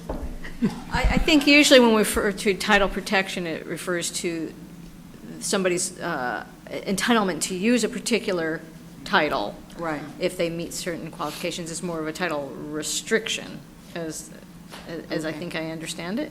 So we're saying, but yeah, that's we okay. don't want to restrict them from using the title. So so it's title protection to the extent that they can use a title such as intern or trainee or. Psychology intern. Right, as long as trainee, they are enrolled in one of these programs. That's it. yeah. I think that might be problematic, because they could be an MFT that's working somewhere that's in a psychology training program, but isn't necessarily doing this as part of their psychology training. I actually like Ms. Burns' original suggestion, which is that additional sentence at the end. At the end? Yeah. Dr. If Phillips? they're working under another license, that doesn't have anything to do with this piece, does it? They're Maybe- not getting credit, they wouldn't call them, I mean, they may say I'm an MFT, but I'm a psychology intern. Could we hear that sentence you had for the end? I was concerned that it didn't specify you could use the title. And this is Instead- not my sentence, so. But instead it was with the said help of Ms. designated. Winkleman. Yeah. Dr. Winkleman, I apologize. I Sorry. demoted you somehow. So it was such persons may be designated by the title psychology intern, psychology trainee, postdoctoral psychology trainee, or another title clearly indicating the person's training status. That's fine. So is designated by the title the same as using the title? I'm asking because if a person wants to use that title, is it okay to do that? Yeah. Yes. Do you want such persons may be designated by and use? I don't know that we need designated, we could say. Oh, okay. As long as they can use the title May. that indicates, they're in a training category, I think. Is it weird to say may use the title? I actually like designated, but I like designated too, I mean, Okay. that's fine. That's what they're called where they are. They can use the title that they're designated. Just for clarification, that designated is what was struck from the previous language, but I think use is maybe broader. I like it. I think either way is fine. And that it does restrict it by saying such persons, if that language is kept, it does restrict it to the previous persons listed in this exemption. So Right. it doesn't apply to all other kinds of trainees. Right. It only applies to the trainees as described in the first part of the section. So is that all right with everybody? Okay. Wait, so are we using or designating? Sorry. I guess we're using. Okay. Is that all right with folks using? It May doesn't prevent them from using the title. Such persons may use the title, is what I have. Yeah. May use the title, blah, blah, blah, blah, blah, blah. That clearly indicates they're in a training category. Okay. Okay. Or what was it before use? How was designated in there? Yeah, designated by. I would say designated by. It sounds more official. Yeah. I like Yeah. designated too. Yeah. There Back we to go. designated. That's where we went. Can we have public comment on that? At the risk of serious wordsmithing, and I would say that, in line with the wanting to streamline things and make things more user-friendly and more clear, I think use is better. Designated sounds nicer, but we certainly wouldn't want people to think, well, when they go elsewhere, they can only be designated. I don't know, I think, sorry, I'm not being very articulate about this. I think use is broader, but wouldn't lead to any inappropriate use of a title. And it's simpler, and it's broader. Dr. Schaefer?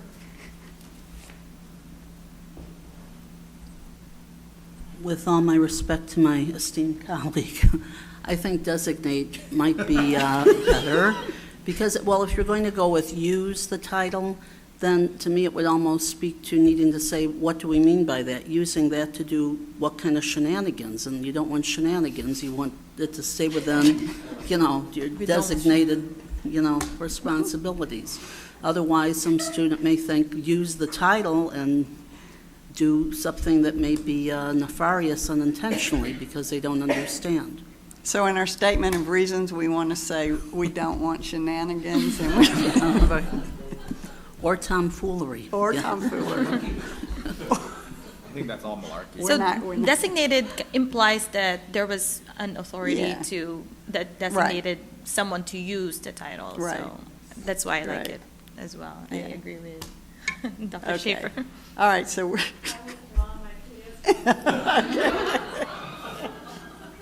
But we appreciate your language, so.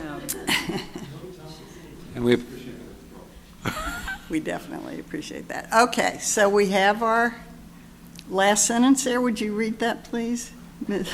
Brown?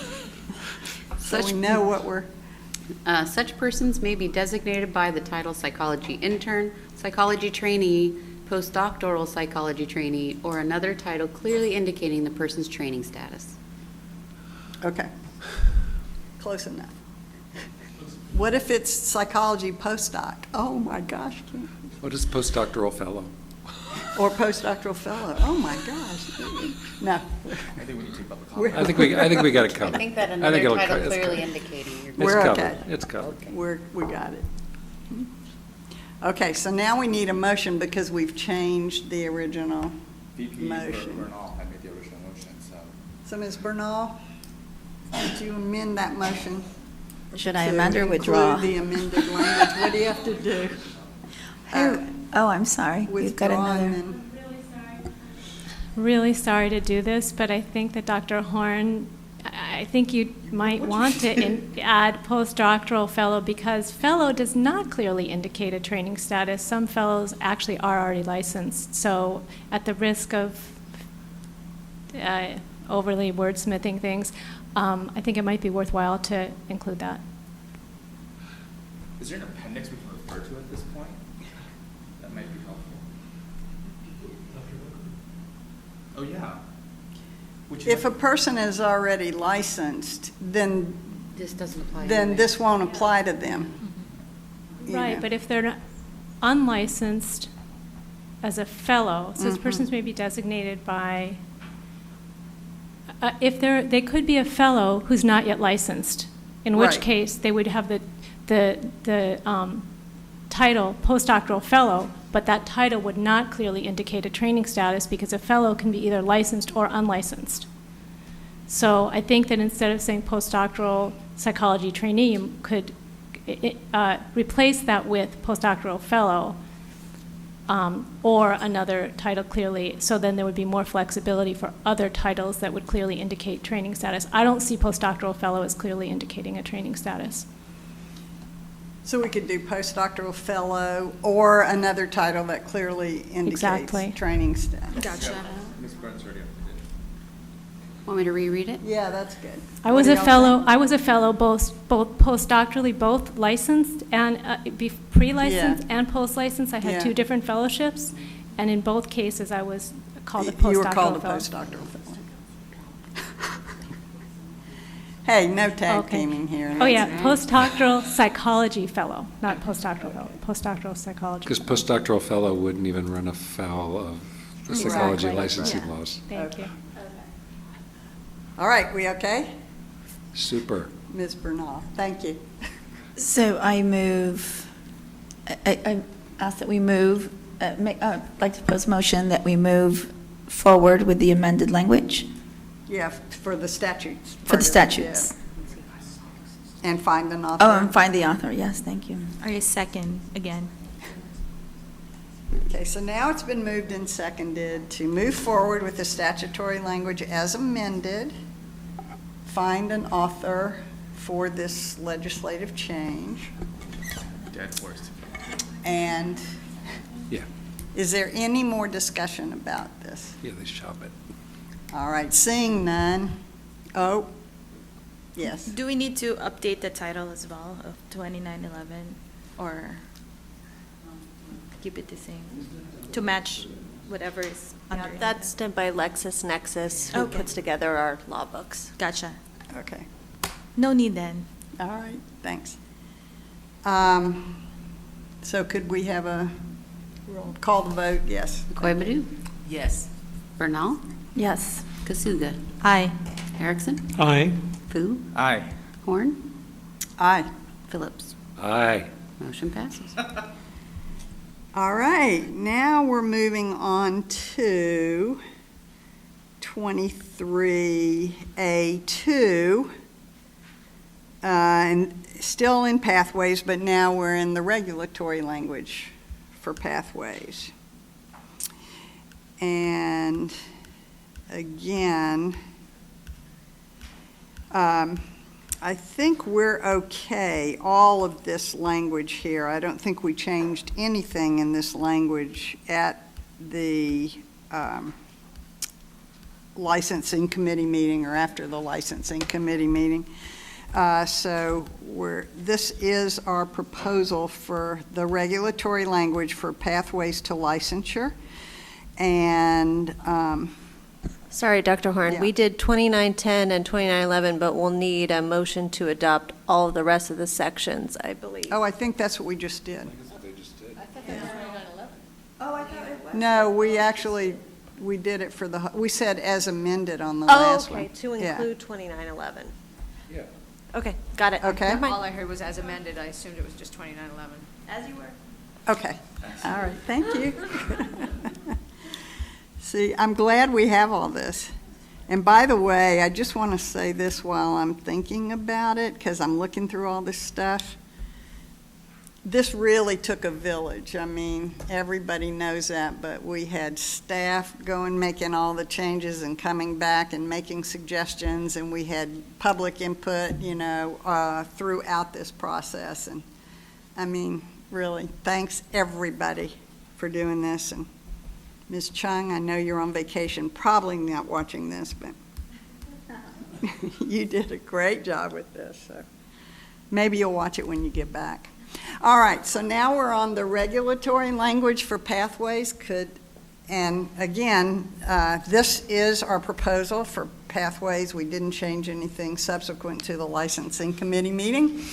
So there's nothing highlighted here except everything there is the proposed language. So I'm going to ask for a motion. So moved. Thank you. I second. I'm sorry. Approve the regulatory language as written. Start the formal rulemaking file. That's correct. Okay. And of course, delegate to staff any non-substantive changes that might be. I like how you make this. Okay. And set for hearing. All right, so, I'm sorry? And set for hearing. And set for hearing. Yes, rulemaking file and set for hearing. Is that correct? All right. Is there a second on this? Okay. Ms. Bernal, thanks, Ms. Bernal. All right, so it's been moved and seconded to approve the regulatory language as written, start the formal rulemaking file, and set for hearing, leaving to staff to make any non-substantive changes. Is there any more board discussion about this motion? Is there any public comment? Dr. Winkleman. Hello.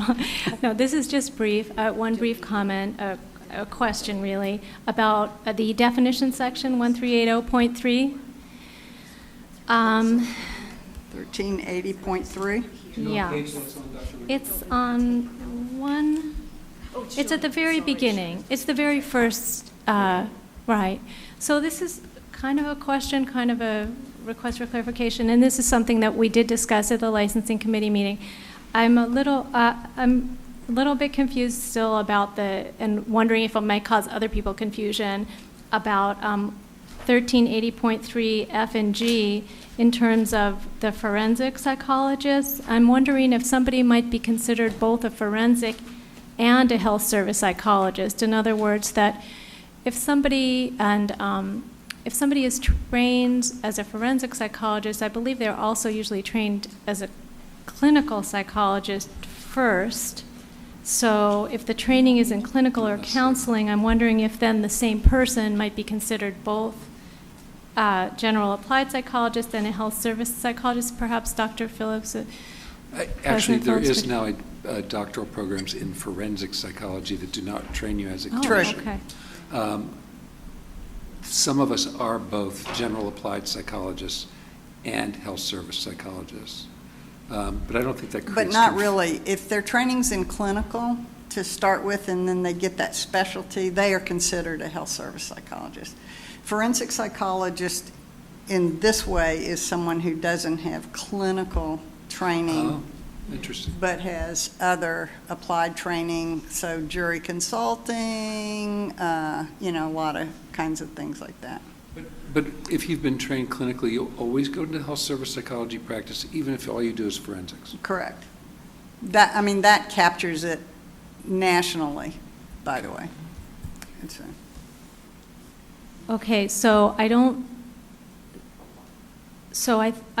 don't have any specific changes then that I would request or that you consider with F and G, but just to clarify that somebody could be considered a health service psychologist on the basis of their training, but still would be actually practicing as a forensic psychologist, even though they would be under a different category for this definition. But for purposes of this, it really is just explaining terms because the requirements are all the same for whether people are general applied psychologists or whether they are health service psychologists.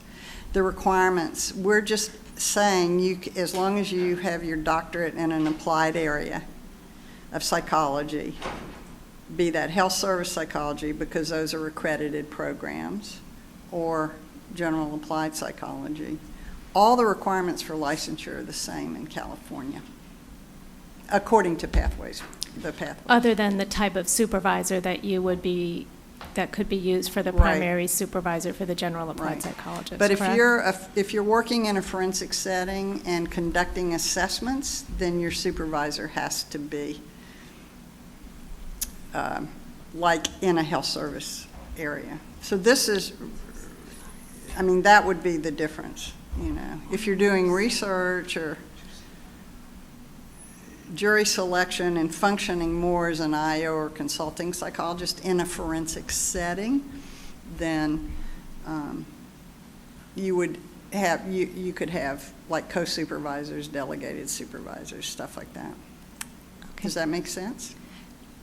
Yes, but it's not, I find it still a little bit confusing, but I'm fine, you know, I don't think this necessarily needs to change. I do find it a little confusing, but it's okay. I think the primary reason we're making the distinction in the definitions, Dr. Horn, I believe, is because that changes the pathway they're on for purposes of licensure and getting supervised professional experience. Changes it in terms of the SPE. That's what we were just talking about. And Right. who Right. can supervise. So that's the importance of having the two separate definitions. Right. Yeah.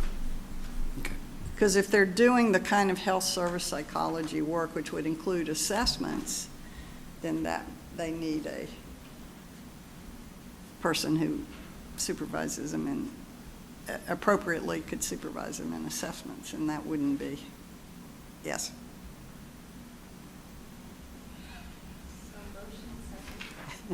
So there has been a motion and it has been seconded. Is there any more discussion about this? I don't want to keep forensic in there if that's going to be confusing, but I don't think it's going to be, given the new kind of doctoral programs that the focus is different from people. I think part of the problem The is... setting in which you work isn't what determines this piece. It's the training you've had. But I describe myself, for instance, just for As a my forensic practice, as a clinical psychologist. psychologist and a criminal forensic Right. psychologist, because I do criminal forensics. So I do think the term forensic at some point is probably worthy of definition. But I think there's so much overlap between how it's used. Some people use it in a purely correctional institution. Some people use it when they purely operate in expert services.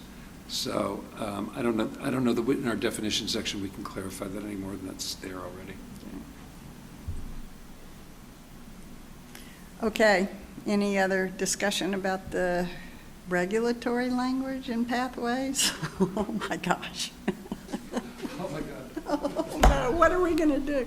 Okay, then I'd like to call for the vote to accept the regulatory language as proposed, etc.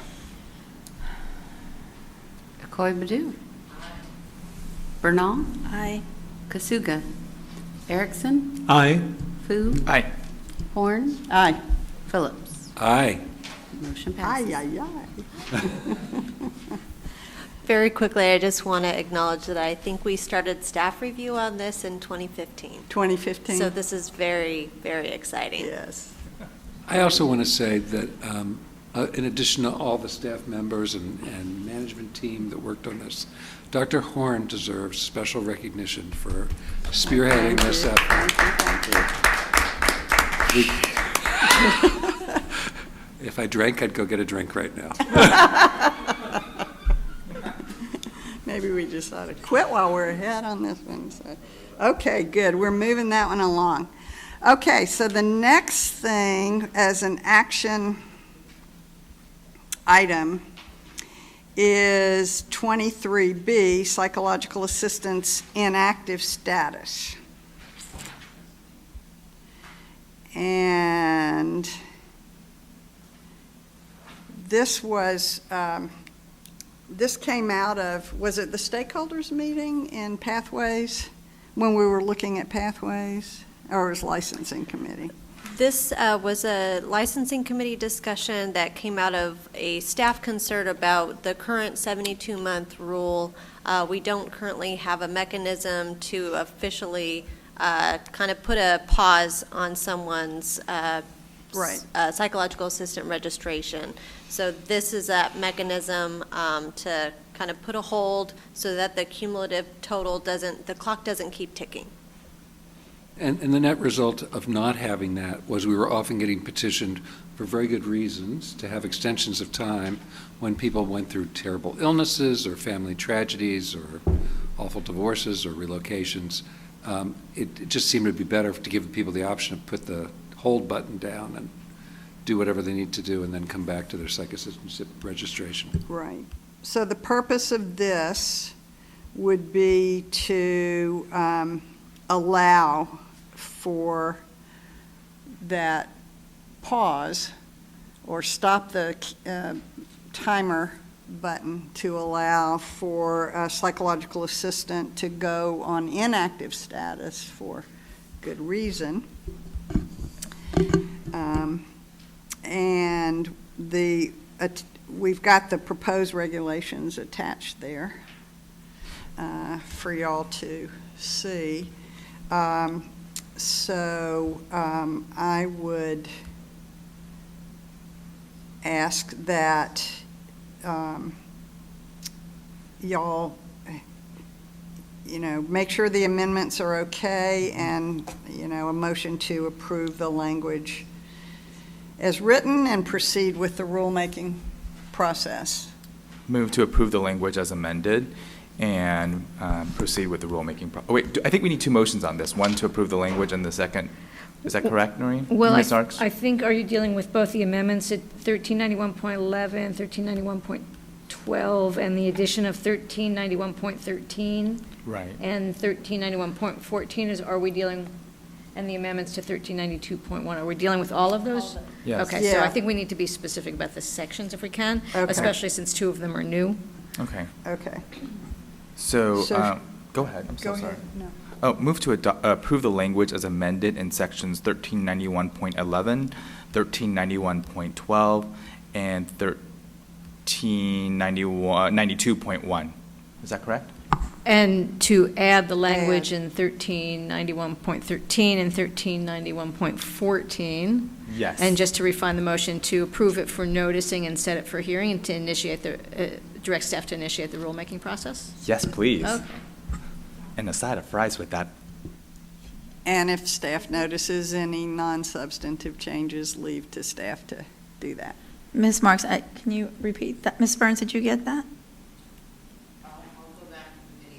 Oh, okay. Got it. Of something. Yeah. Sure.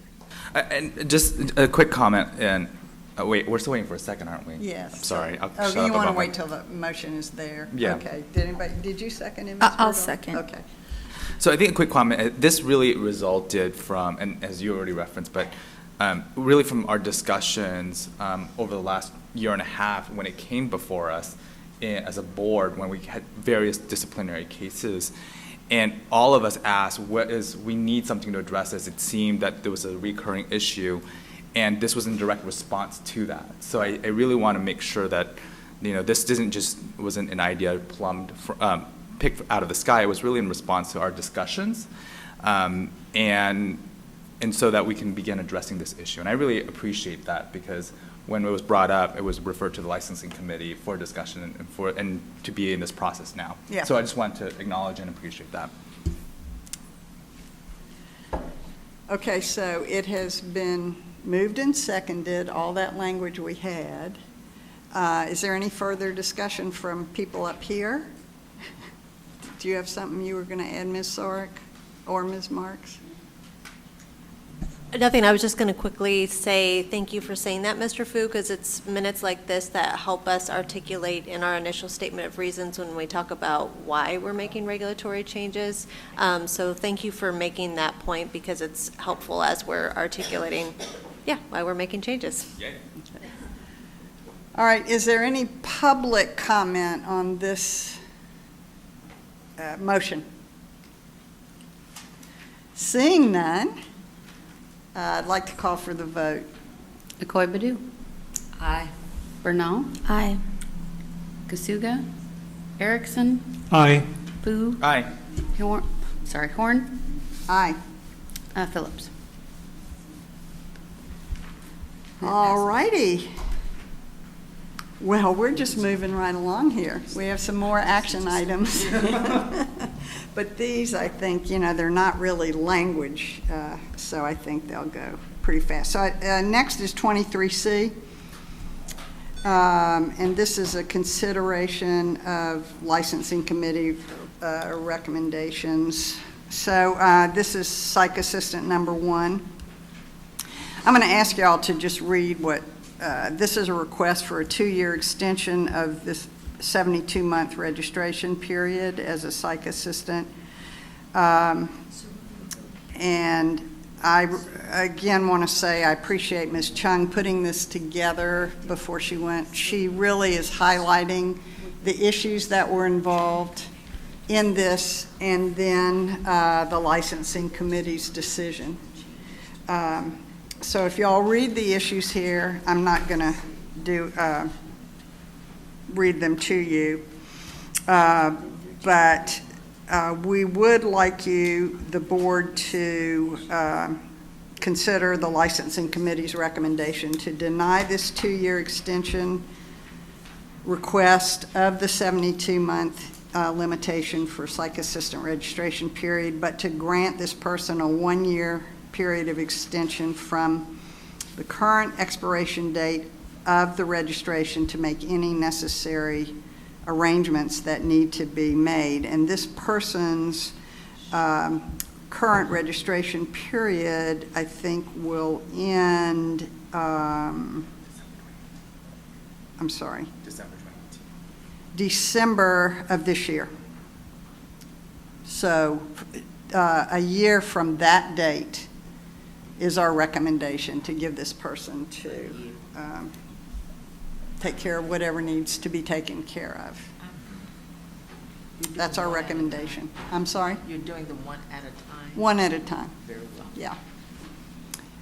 You So want do I us have to to mo- move each one separately? Each of the requests? Yeah, Yes. okay. I'm, So I'm going to move that, just, oh, okay. I was going to, okay, go ahead. Just, well, I don't need to, I guess. Okay, Ms., I was going to move. okay, thank you. Thank you, welcome. I was waiting till everyone else finished reading. I was going to move that in the first psych assistant that we adhere to what the committee Okay. recommended. I Thank you. Is there second. a second? Okay. So it's been moved and seconded to grant Psych Assistant number 1 a 1-year extension to, from the date of the time the registration ends, which will be in December of this year, a 1-year period from that time to do whatever is necessary to move ahead or whatever needs to be done. Okay. So is there any more board discussion about that? Do we have public comment on this?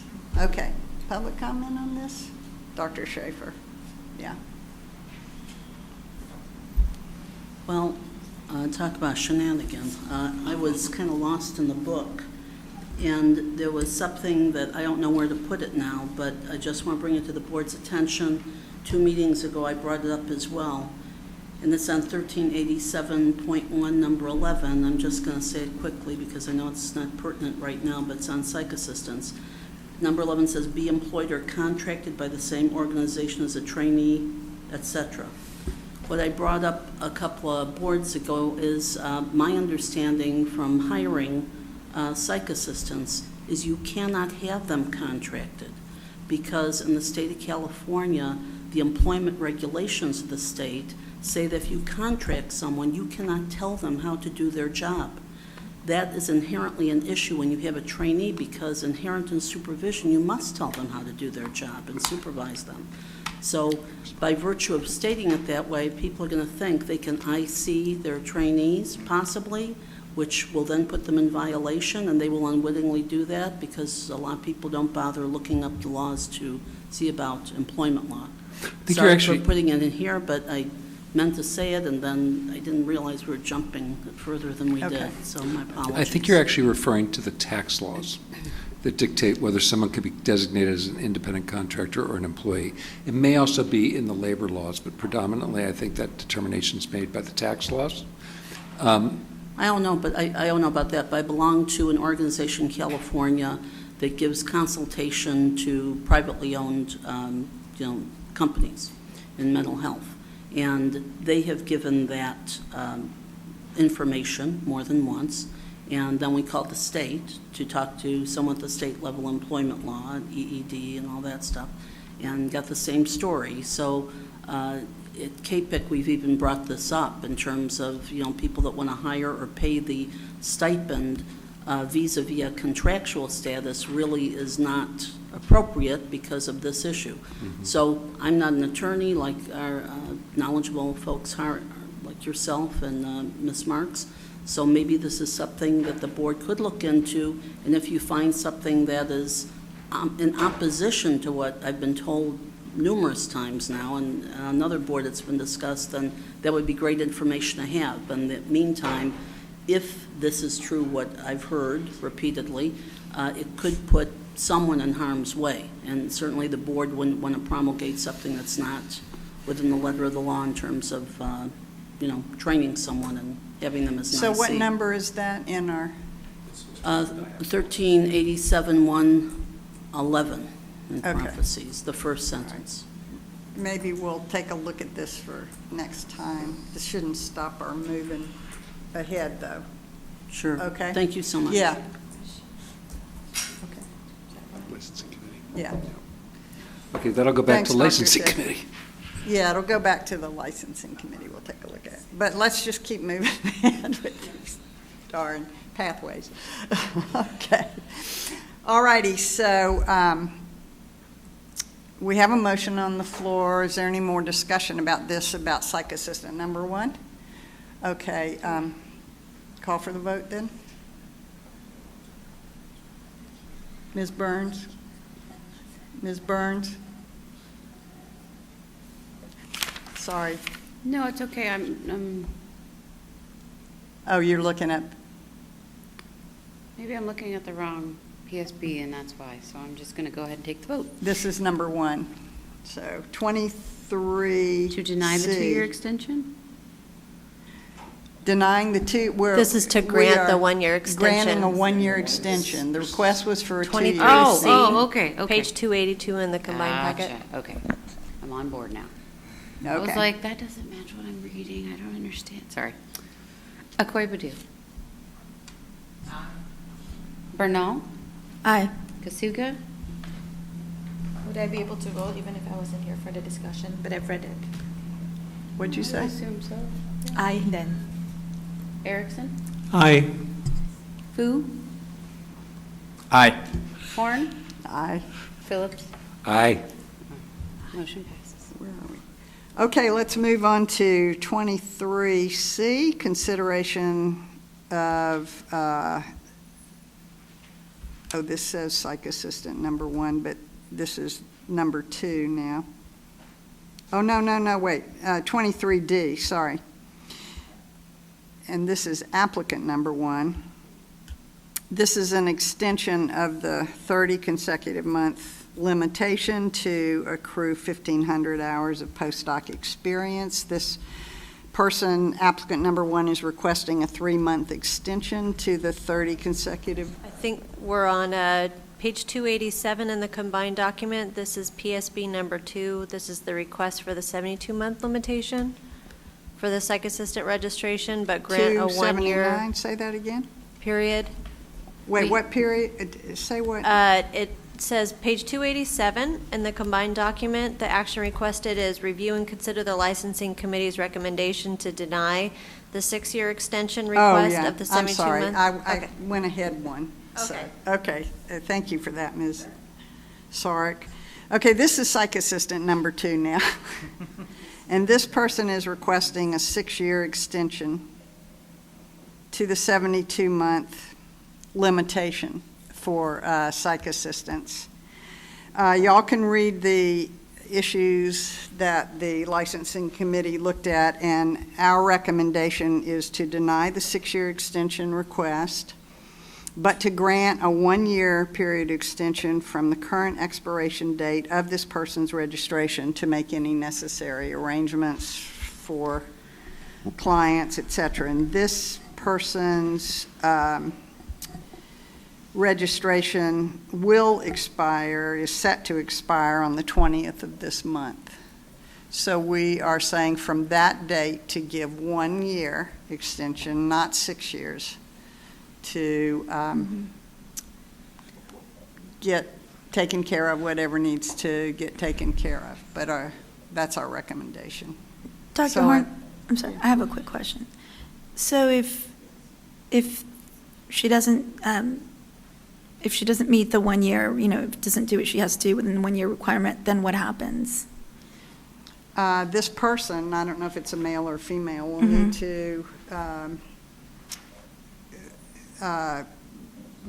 refer or make arrangements for anybody this person is seeing in his or her practice for them to be taken care of. I mean, there are things. And then does she start, or he or she start from scratch? This person could, I guess, apply to be a psych assistant again. I don't think so, though. I think their time limit's up, right? Yeah, so no, they're done. Okay. Thank you. Mhm. Can you say why only 1 year? Well, yeah, we thought 6 years was too long, and I think this person was wanting to essentially continue working in this capacity to retirement, is my recollection. So we said no. This person also had not passed the national licensing exam, et cetera, so wanted to continue working in this category. Okay. So that was why we recommended that. Am I remembering that correctly? That's correct. As we've discussed so many times, being a psychological assistant is not a terminal It's licensing not, category. It's a means of getting supervised experience to get licensed. You either get licensed or move on. Not to be cold, but. Right. Okay. All right, so I'm asking for that motion to accept the committee's request. I move to accept the committee's 1 year. For psych assistant number Correct. 2. Yep. Okay. Is there a second? I second. Okay, it's been moved and seconded. Any more discussion about psych assistant number 2? Seeing none? I did that. Oh, sorry. No. Okay. Seeing none, I'm calling for the vote. Oh, there is, sorry.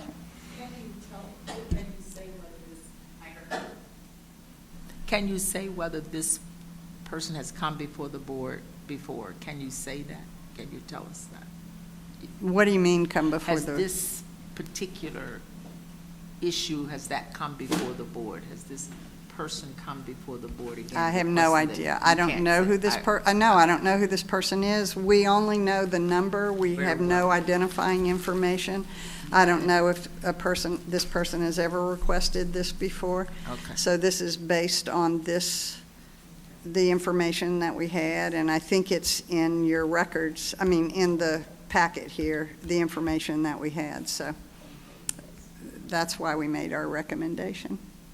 So, seeing no further discussion about psych assistant number 2, I'm going to call for the vote.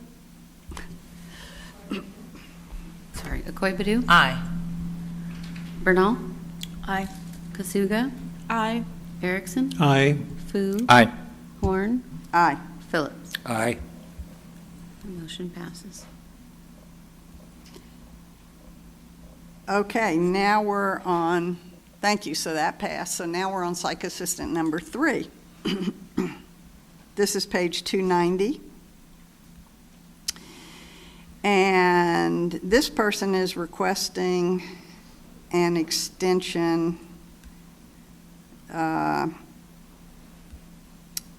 for 1 year of the 72-month extension of the 72 months.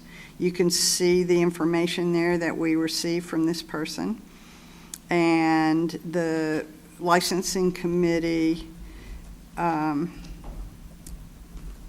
denied the 1 year extension request without prejudice, but invited the person to submit another extension request once the doctoral degree was conferred in 2019. This person has not yet received the doctorate, so can't accrue postdoc hours that are required for licensure.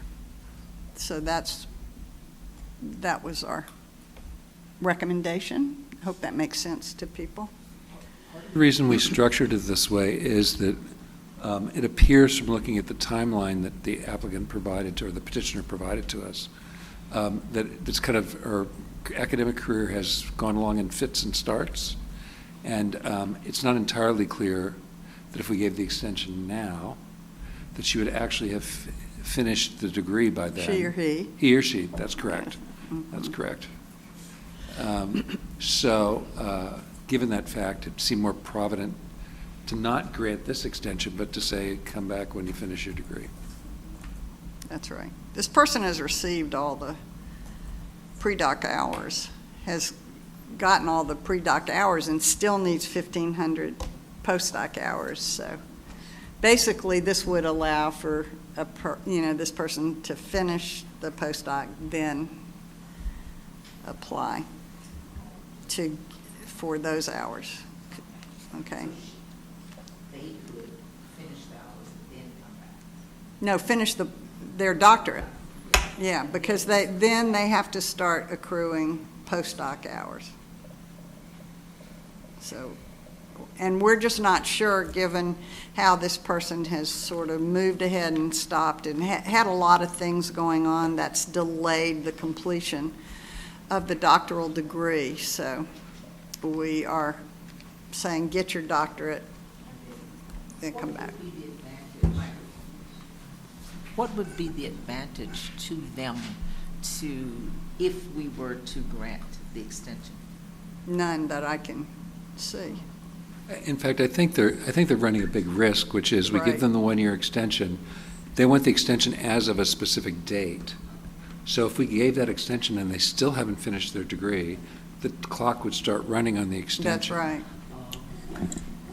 Well, I have a question, though. I noticed her renewal date was March of this year.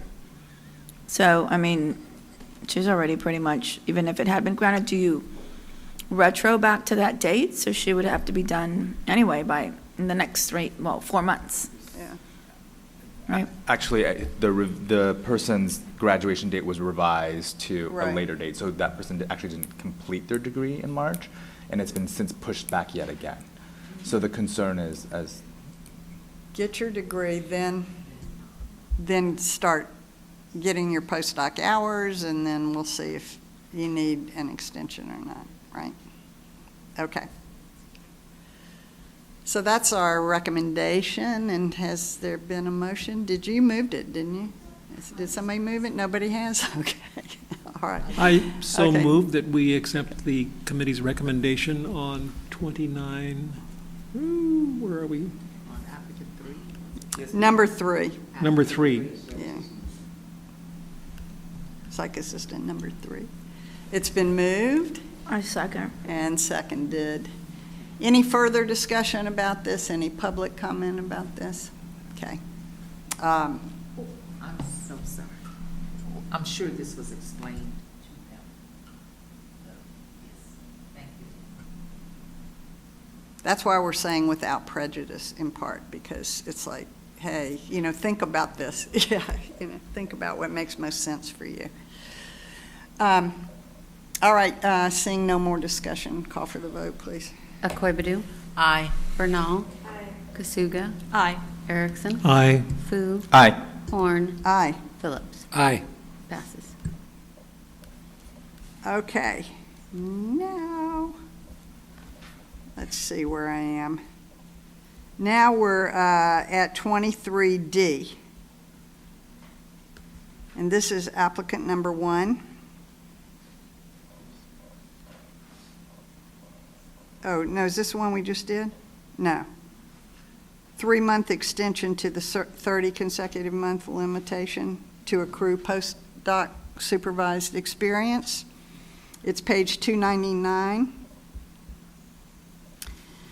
So y'all can see what happened here. There's an attachment, the letter requesting this, and the licensing committee is recommending to grant the 3-month extension so that this person can, up to the 30 consecutive month limitation to accrue postdoc hours. This would allow the person to finish up the postdoc. Just has a few more hours to get. So we are recommending to grant this person that extension. Can I have a motion about that? I move that, I move that we accept the, accept what the committee said in regards to this applicant. Okay. It's been moved and seconded that, to accept the committee's recommendation to approve this applicant's request for a 3-month extension. Any further discussion by the board? Any public comment on this? Okay. Seeing none, call for the vote on this one. Coit Badu. Aye. Bernal. Kasuga. Aye. Erickson. Aye. Fu. Aye. Horn. Aye, sorry. It's a cliffhanger. Aye. Motion passes. I love this next one. This is applicant number 2, page 303. Thank you. The applicant numbers seem to be mixed up a little bit, so thanks for getting this to the right page. Sure. Page 303, applicant number 2. I think this is interesting. Requesting a 3-year and 11-month extension. Not 4 years, but 3 years and 11 months to the 30 consecutive month limitation to accrue postdoc supervised professional experience. And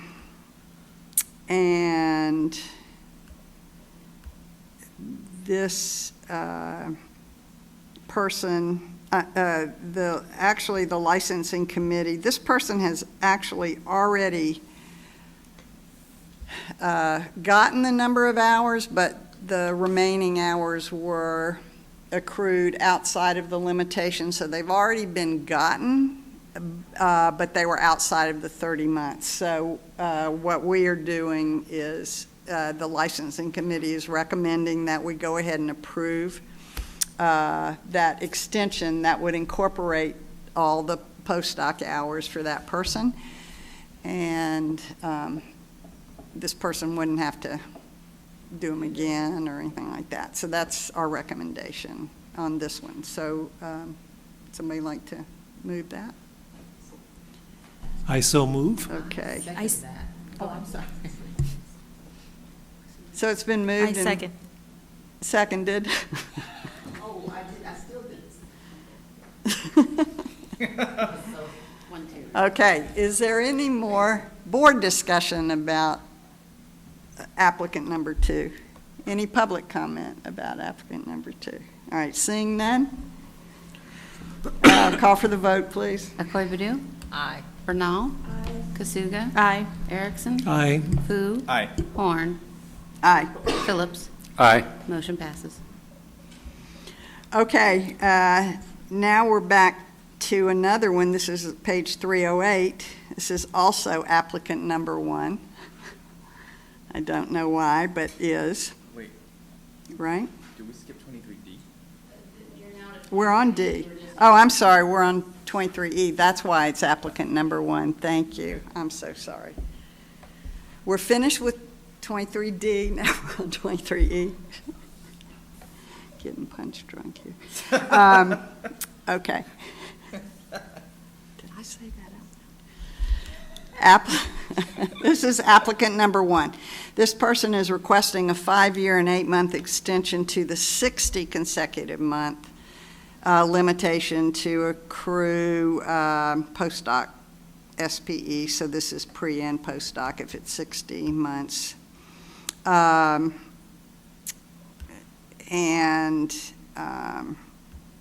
This person has passed the EPPP, so I just want to say that. And again, this person has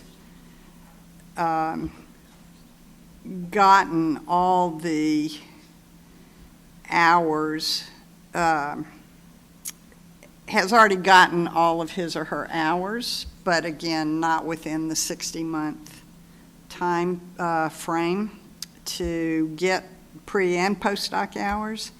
And so y'all can see that was, the hours were essentially stretched from 2008 to 2018.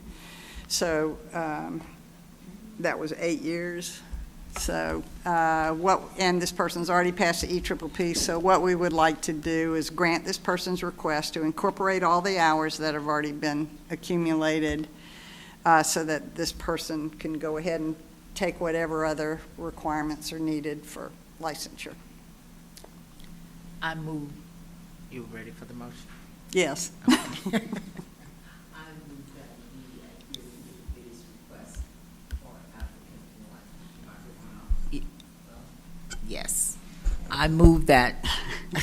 I move that we adhere to the committee's request for granting applicant one the 60-month extension. Did I say that right? Did I get it? 60 months? I second. I'm sorry, huh?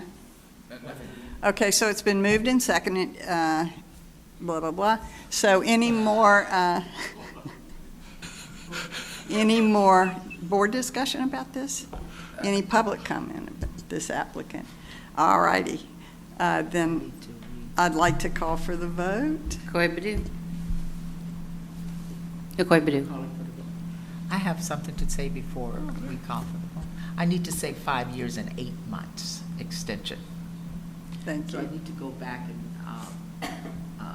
correct my motion. Wasn't your motion to accept the licensing committee's recommendation? And I said 60 months. Oh, instead. okay. We heard 5 years. We heard 5 I years. hear 5 years, yeah, it was 5 years. Yeah. I heard adhere to the committee's recommendation. I know- Okay. We know what you meant. We're good. We're good. Vote. Bernal. Aye. Kasuga. Aye. Erickson. Aye. Fu. Aye. Horn. Aye. Phillips. Aye. We're Motion now passed. going to take a restroom break, and thank you very Okay, much. but Oh, do you need let to me make just it? ask one question. Okay. Do I have to say anything like, accept the licensing committee's report, or are we done? I mean, is there, because there's other parts to licensing, well, they're just reports. So I'm done? Or do I have to do the overall thing? The committee report. Okay. So we need a motion to accept the A committee motion report. to accept the licensing committee's report. So who motioned? Dr. Who Horn did it? Dr. Horn Did I do it? Yeah, that's fine. I was asking a question. I wasn't making a motion, but that's okay. You've been drafted into the motion. Okay. All right, any discussion about this anywhere? Not good.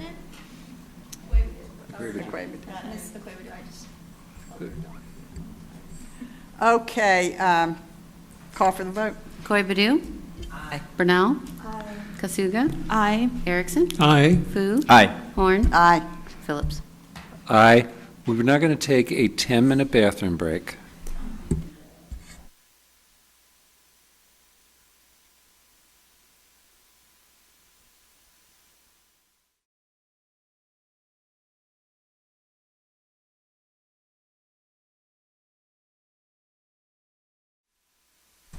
The next agenda item is going to be the regular, we're going to skip the legislative update. We're skipping all the way to the regulatory update. And it's 26. Yeah, it's 26. We're going to talk about item 26A, Dr. Erickson.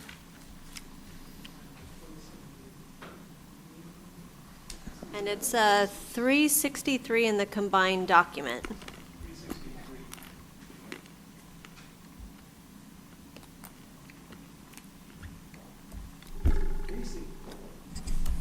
Basically, what we'd like to do, and this is in consultation with our president and executive officer, is move to the one item that requires an action step and present it to the board for consideration with a motion. And basically, it is moving item 1391.1 from the pathways, which we just voted on. We needed to do that first, and insert that language into the existing Psych Assistant regulatory package. So we're not changing language, we're just moving where it's located. Again, that's 1391.1, and for reference, 1391.1 is registration, limitation of registration period. Basically, it's the 72-month part of the Psych Assistant registration. And it has... Sorry, Dr. Erickson, it's the, in the regulatory update, it's A, and this is the psychological assistance package.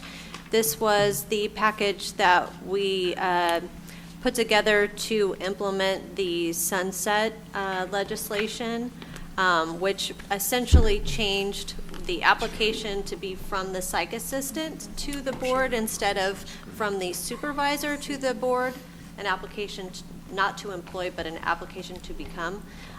So that package has been approved by the board, the language. What the staff is asking is to take out 1391.10 dealing with annual reports that the board just approved, take it from pathways, move it into the existing regulatory package, and I think that's it.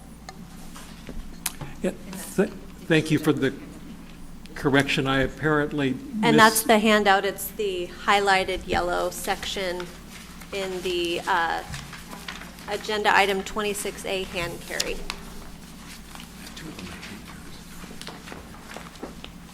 I was going to apologize for the mix-up. When I pulled the regs up online, I searched for 1391.1, which is not the same as .10. Got it. No problem. Thank you for correcting. So, would there be any board discussion on this before we consider a motion? I don't think I got the bits in the handout. I'm not sure I can find the handout either. It's called 26A hand carry. It was in a stack that was in.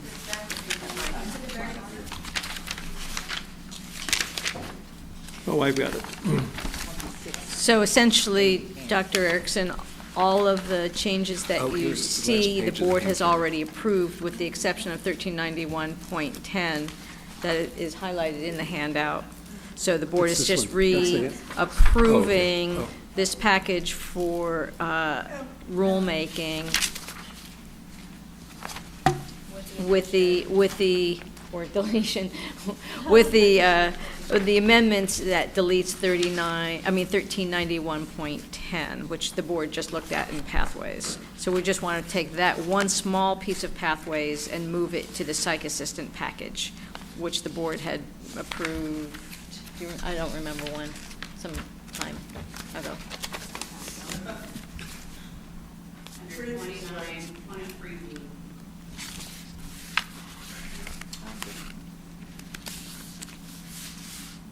People clear or confused? I understand what we're doing. I don't understand what the side conversation is, but I don't know that I need to. So they want to move 1391.10, move it to the psych assistant under 23B. This language here that's in the yellow. This language in the yellow, move that from 23B item to 26A. To 26A. Right. Thank you. So it would just be amending the existing psychological assistant regulatory package to include the deletion of 1391.10. Okay. Does that make sense? I hope I don't have it backwards, yes. So is there further discussion on this among board members, we could entertain a motion. Ms. Sorick, would you kind of paraphrase for us what the motion might be? It would be a motion to amend the psychological assistant regulatory package to include deletion of 1391.10 and set for rulemaking. So moved.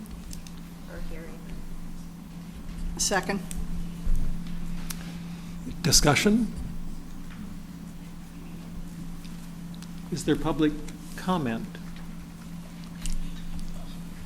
Hearing and seeing none, I might ask for Ms. Burns to provide the roll call or the vote.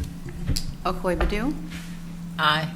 Bernal, Kusuga, Aye. Erickson, Aye. Fu, Aye. Horn, Aye. Phillips. Aye. Motion passes. With that, I think the plan was to hold over the rest of the ledge report until our next board meeting. There is nothing controversial or requiring our immediate attention. So with that, I will conclude the legislative report. Thank you, Dr. Erickson. The next agenda item we're going to move on to is the election of officers. Given everything, I think it's best if Dr. or Ms. Marks, we'll make you a doctor if you want for the day. Get an honorary doctorate. Honorary, thank you. Okay.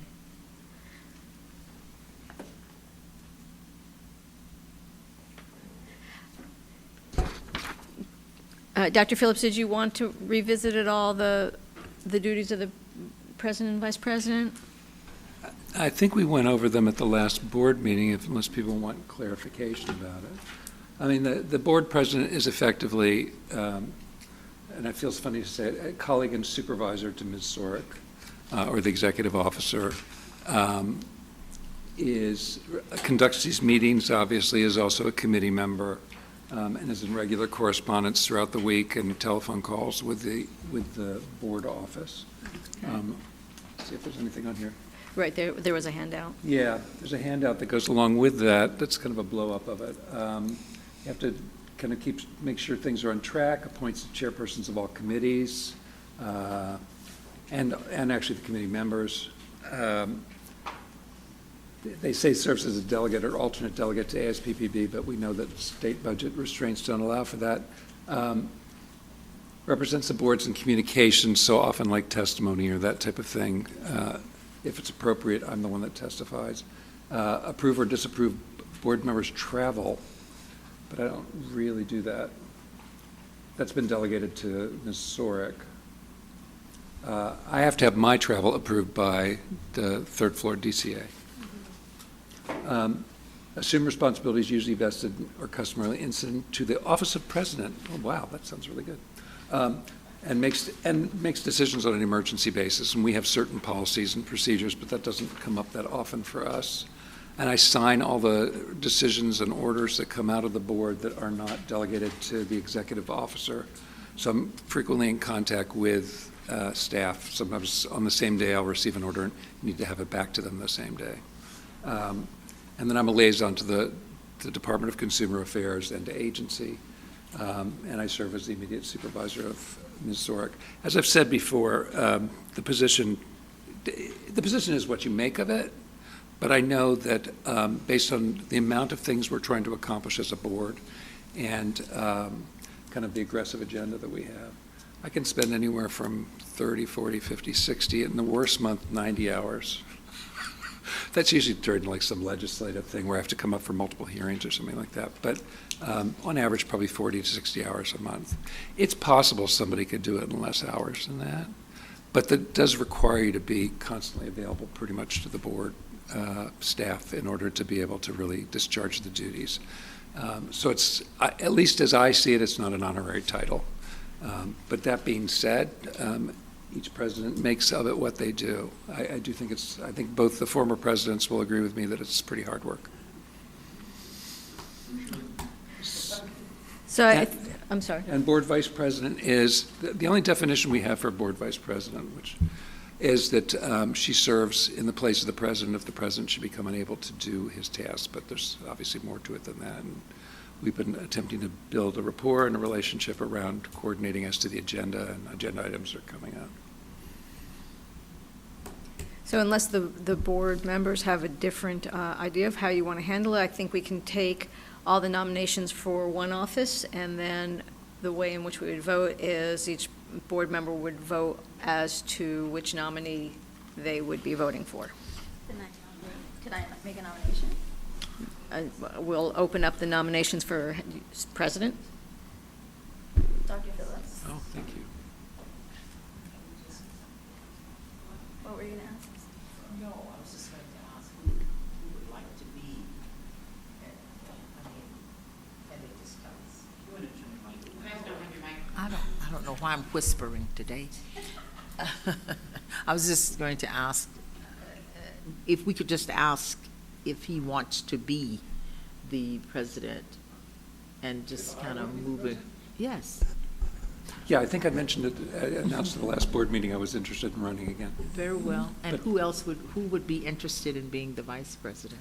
Well, I think we're going to handle one One at a time. office at a Okay, time. very well. So the floor is still open for additional nominations for president.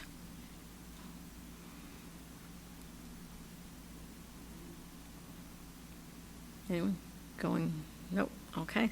So that will close the nominations for the office of president.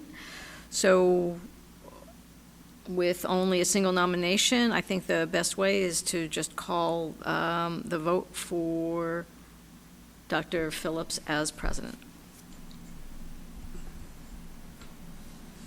Congratulations. Do you want to actually take a formal voice vote? Yes. I don't know why when she said I'm calling it, I'm like, oh, she called it. Cool. Then I showed Morse no. She called it. Sorry. No, just because no one else wants it doesn't mean they're going to elect you, Dr. Phillips. Okay. Roll call. Here we go. Accrue Badu. Yes. Bernal. Aye. Kasuga. Aye. Erickson. Yes. Fu. Aye. Horn. Aye. Phillips. Aye.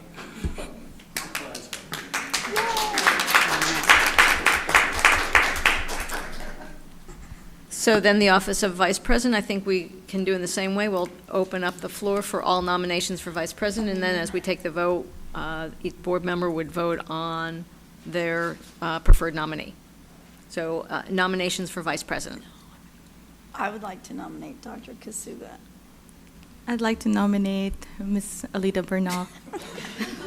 Those are called retaliatory nominations.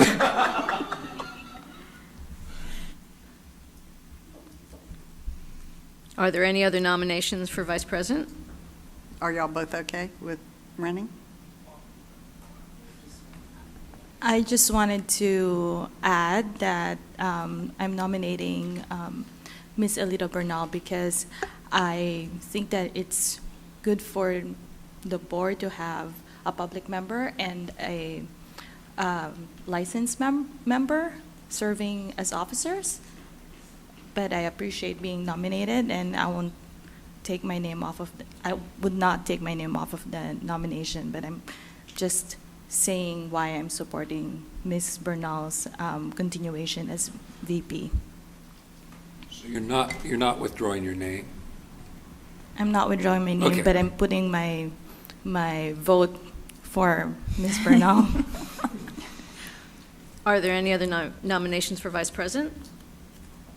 Okay, so then, Do you have something you want to say? Yeah, I would. I just want to thank you all for nominating me last year.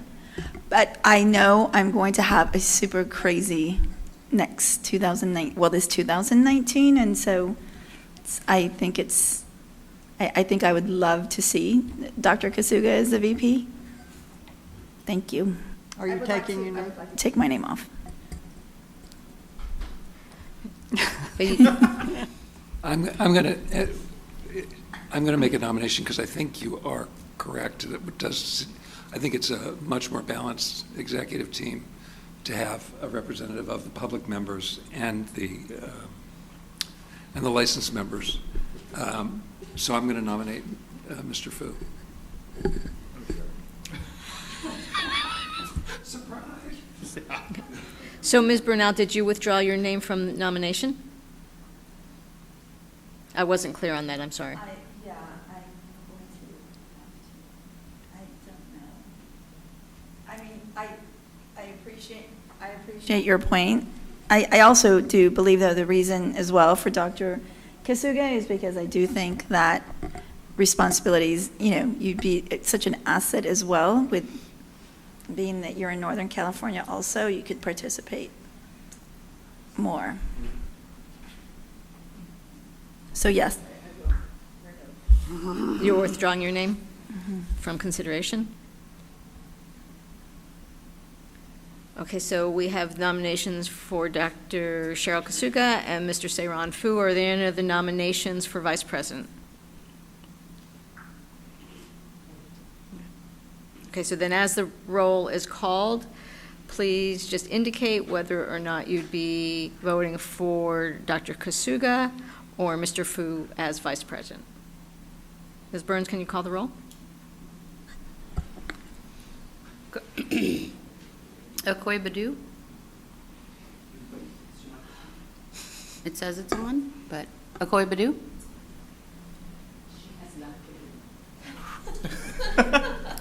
I'm really being silly now.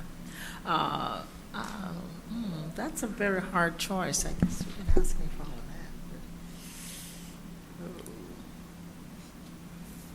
that. Would it be helpful to hear if you're interested? Yes. Yeah. Yeah. I don't want to put you guys in an awkward position, and I would like to know, is it something you're really interested in doing this year, and if so? And after that, I'm very sorry, Dr. Phillips, I actually forgot to ask for a public comment. Oh. Have you guys ever thought of not having an out loud vote so that people don't feel uncomfortable doing their vote instead of having a ballot? I think it has to be an agendized. That would be prohibited under the Open Meetings Act. In case there's rigging. We call it institutionalized awkwardness.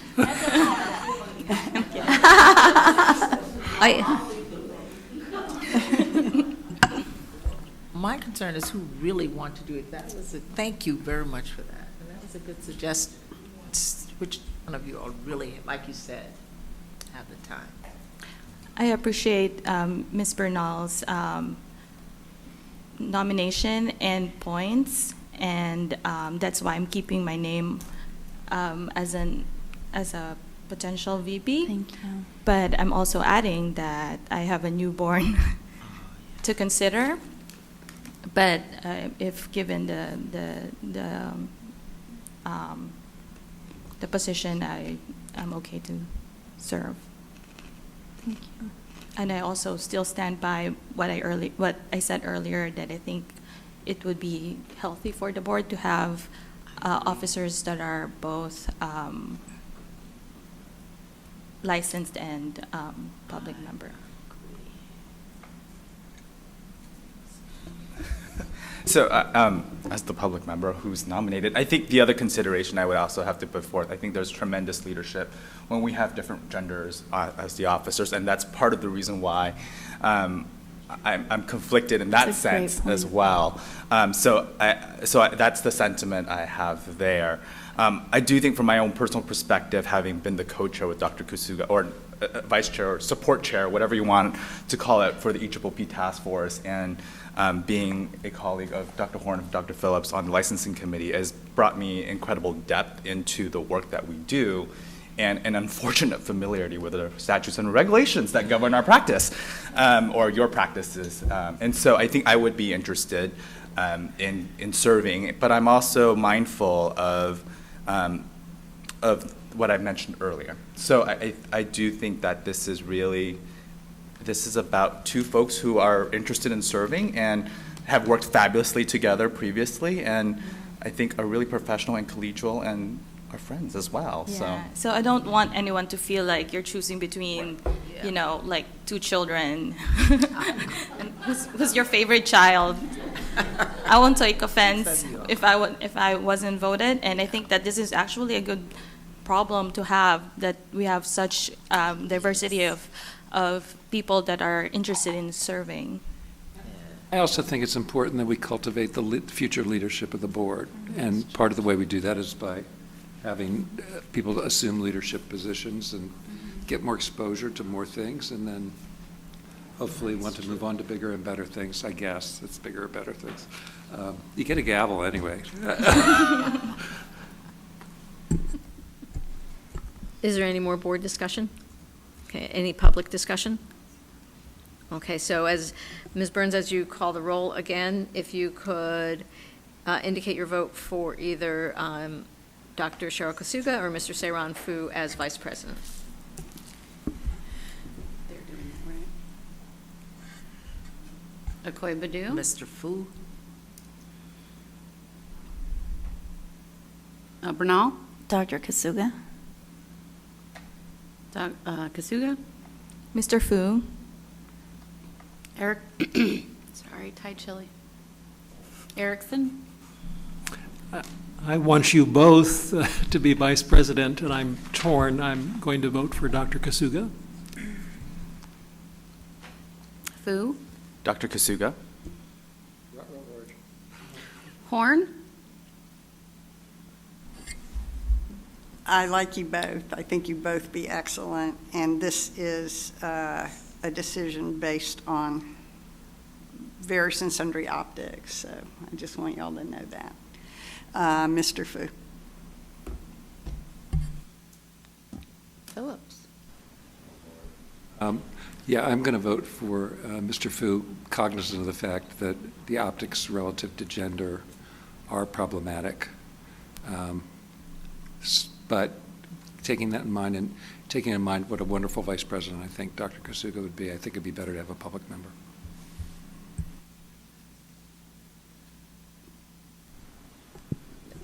That was for Dr. Kasuga.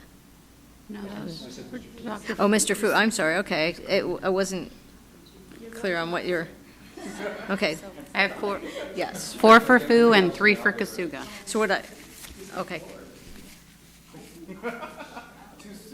Do you need me to repeat that? You have a 4-3 vote with Mr. Fu being Yes. the winner. Congratulations, Mr. Fu.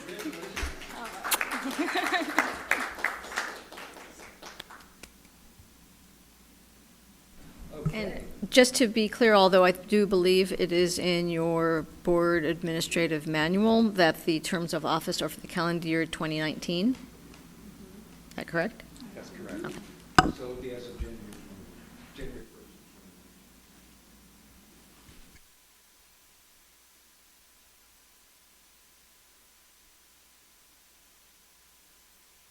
1st. The next agenda item, we're going to finish on time. That's great. The next agenda item is recommendations for agenda items for future board meetings. And I do want to add, before we take that up, that there were lots of reports that we were hoping to have. There were other regulatory packages we hope to look at. There were other materials, other items that are worthy of our consideration, but given the restricted time frame, we really needed to just do action items today. So I'm hopeful that we'll be able to get more accomplished at the next board meeting, but we'll see how many petition hearings we have. So our agenda items for future board meetings.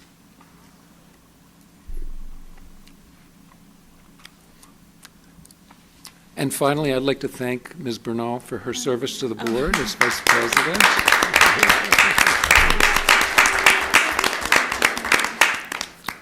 And do I hear a motion to adjourn? Can I just Oh, yeah. ask a question? Did you want to bring up that issue, Dr. Schaefer?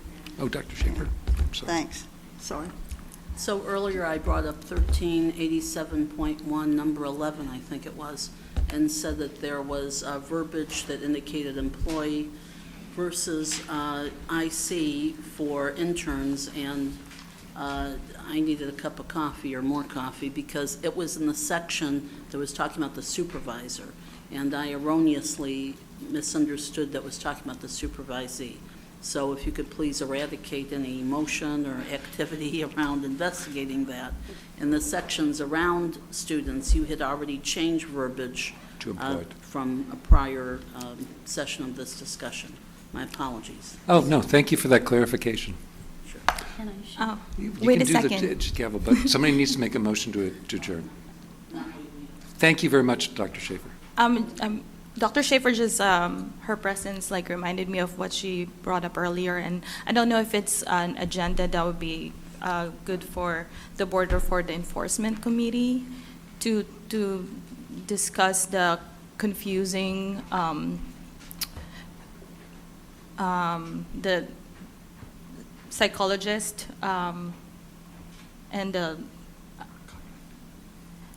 psychologist, school psychologist, licensed educational psychologist, and what we can go after if they're like, if there's someone who is practicing psychology according to the definition.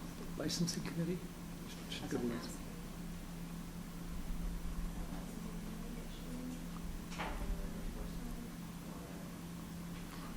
We're figuring out which committee is appropriate to Yes. take it up. Can you talk a little bit more? Or is this that advocacy thing you were talking about, that perhaps this is? Well, I think what you're talking about is the confusion among all these different titles. Yeah. It'd certainly be worthy, I think, of a committee discussion regarding the titles, just to get some clarity on the issue. I do think it's an advocacy issue, perhaps from professional associations, but it's licensing committee, I would think, wouldn't you? I would think so, because I don't, as I understand that there haven't been too many enforcement issues that have come up with respect to those titles, so it seems. Perhaps it would be a good idea to have it agendized on licensing committee and invite Board of Behavioral Sciences and the Commission on Teacher Credentialing to discuss kind of the comparisons and the scope of the different titles. Oh, that's a good idea. Yeah. Yeah, Thank you. sure. Great suggestion. So do I hear a motion to adjourn? Yes. Oh, I'm sorry, Dr. Winkleman, I didn't see you there. Oh, just one last comment about, I'm glad to hear that the licensing committee will be looking at the educational psychologist issue, and that it's the confusion of the titles, but also if somebody is practicing out beyond the scope of what they're allowed, for example, if an educational psychologist is only supposed to be practicing within the confines of the school, but they're hanging up a shingle and perhaps improperly saying, well, I'm an educational psychologist, but who goes after, to maybe make that part of the discussion, not only the use of the title, but whose responsibility is it, or how would an enforcement action come about if somebody's practicing outside of the scope of the practice that's an educational psychologist? I just have a quick question on that, Dr. Winkleman. Could they bill? I mean, how would they would it be a cash-only type of service? Because I can't imagine Medi-Cal, or some other insurance reimbursing them. I haven't looked into this, but certainly they could charge privately, and then I think we should leave that topic as part of that. the discussion. No, I was just Discussion. asking out of curiosity, Yeah, but because thank you. it's not an agendized item we that cannot we can discuss it. discuss, so Yeah. that's okay. Educational psychologist is not the same as a school psychologist, so we're now kind of putting them in the same pot, and these are different pots. Gotcha. Different pots. Right, which is all, I just wanted to add that I'm very glad that we're having the discussion, and just to expand the scope of that discussion so we could look at all of these issues mentioned by Dr. Schaefer, Ms. Burnell, and Dr. Kasuga. Thank you. And I am going to delegate the responsibility for the gaveling to Madam Vice President. Woo-hoo. I can make it to my flight.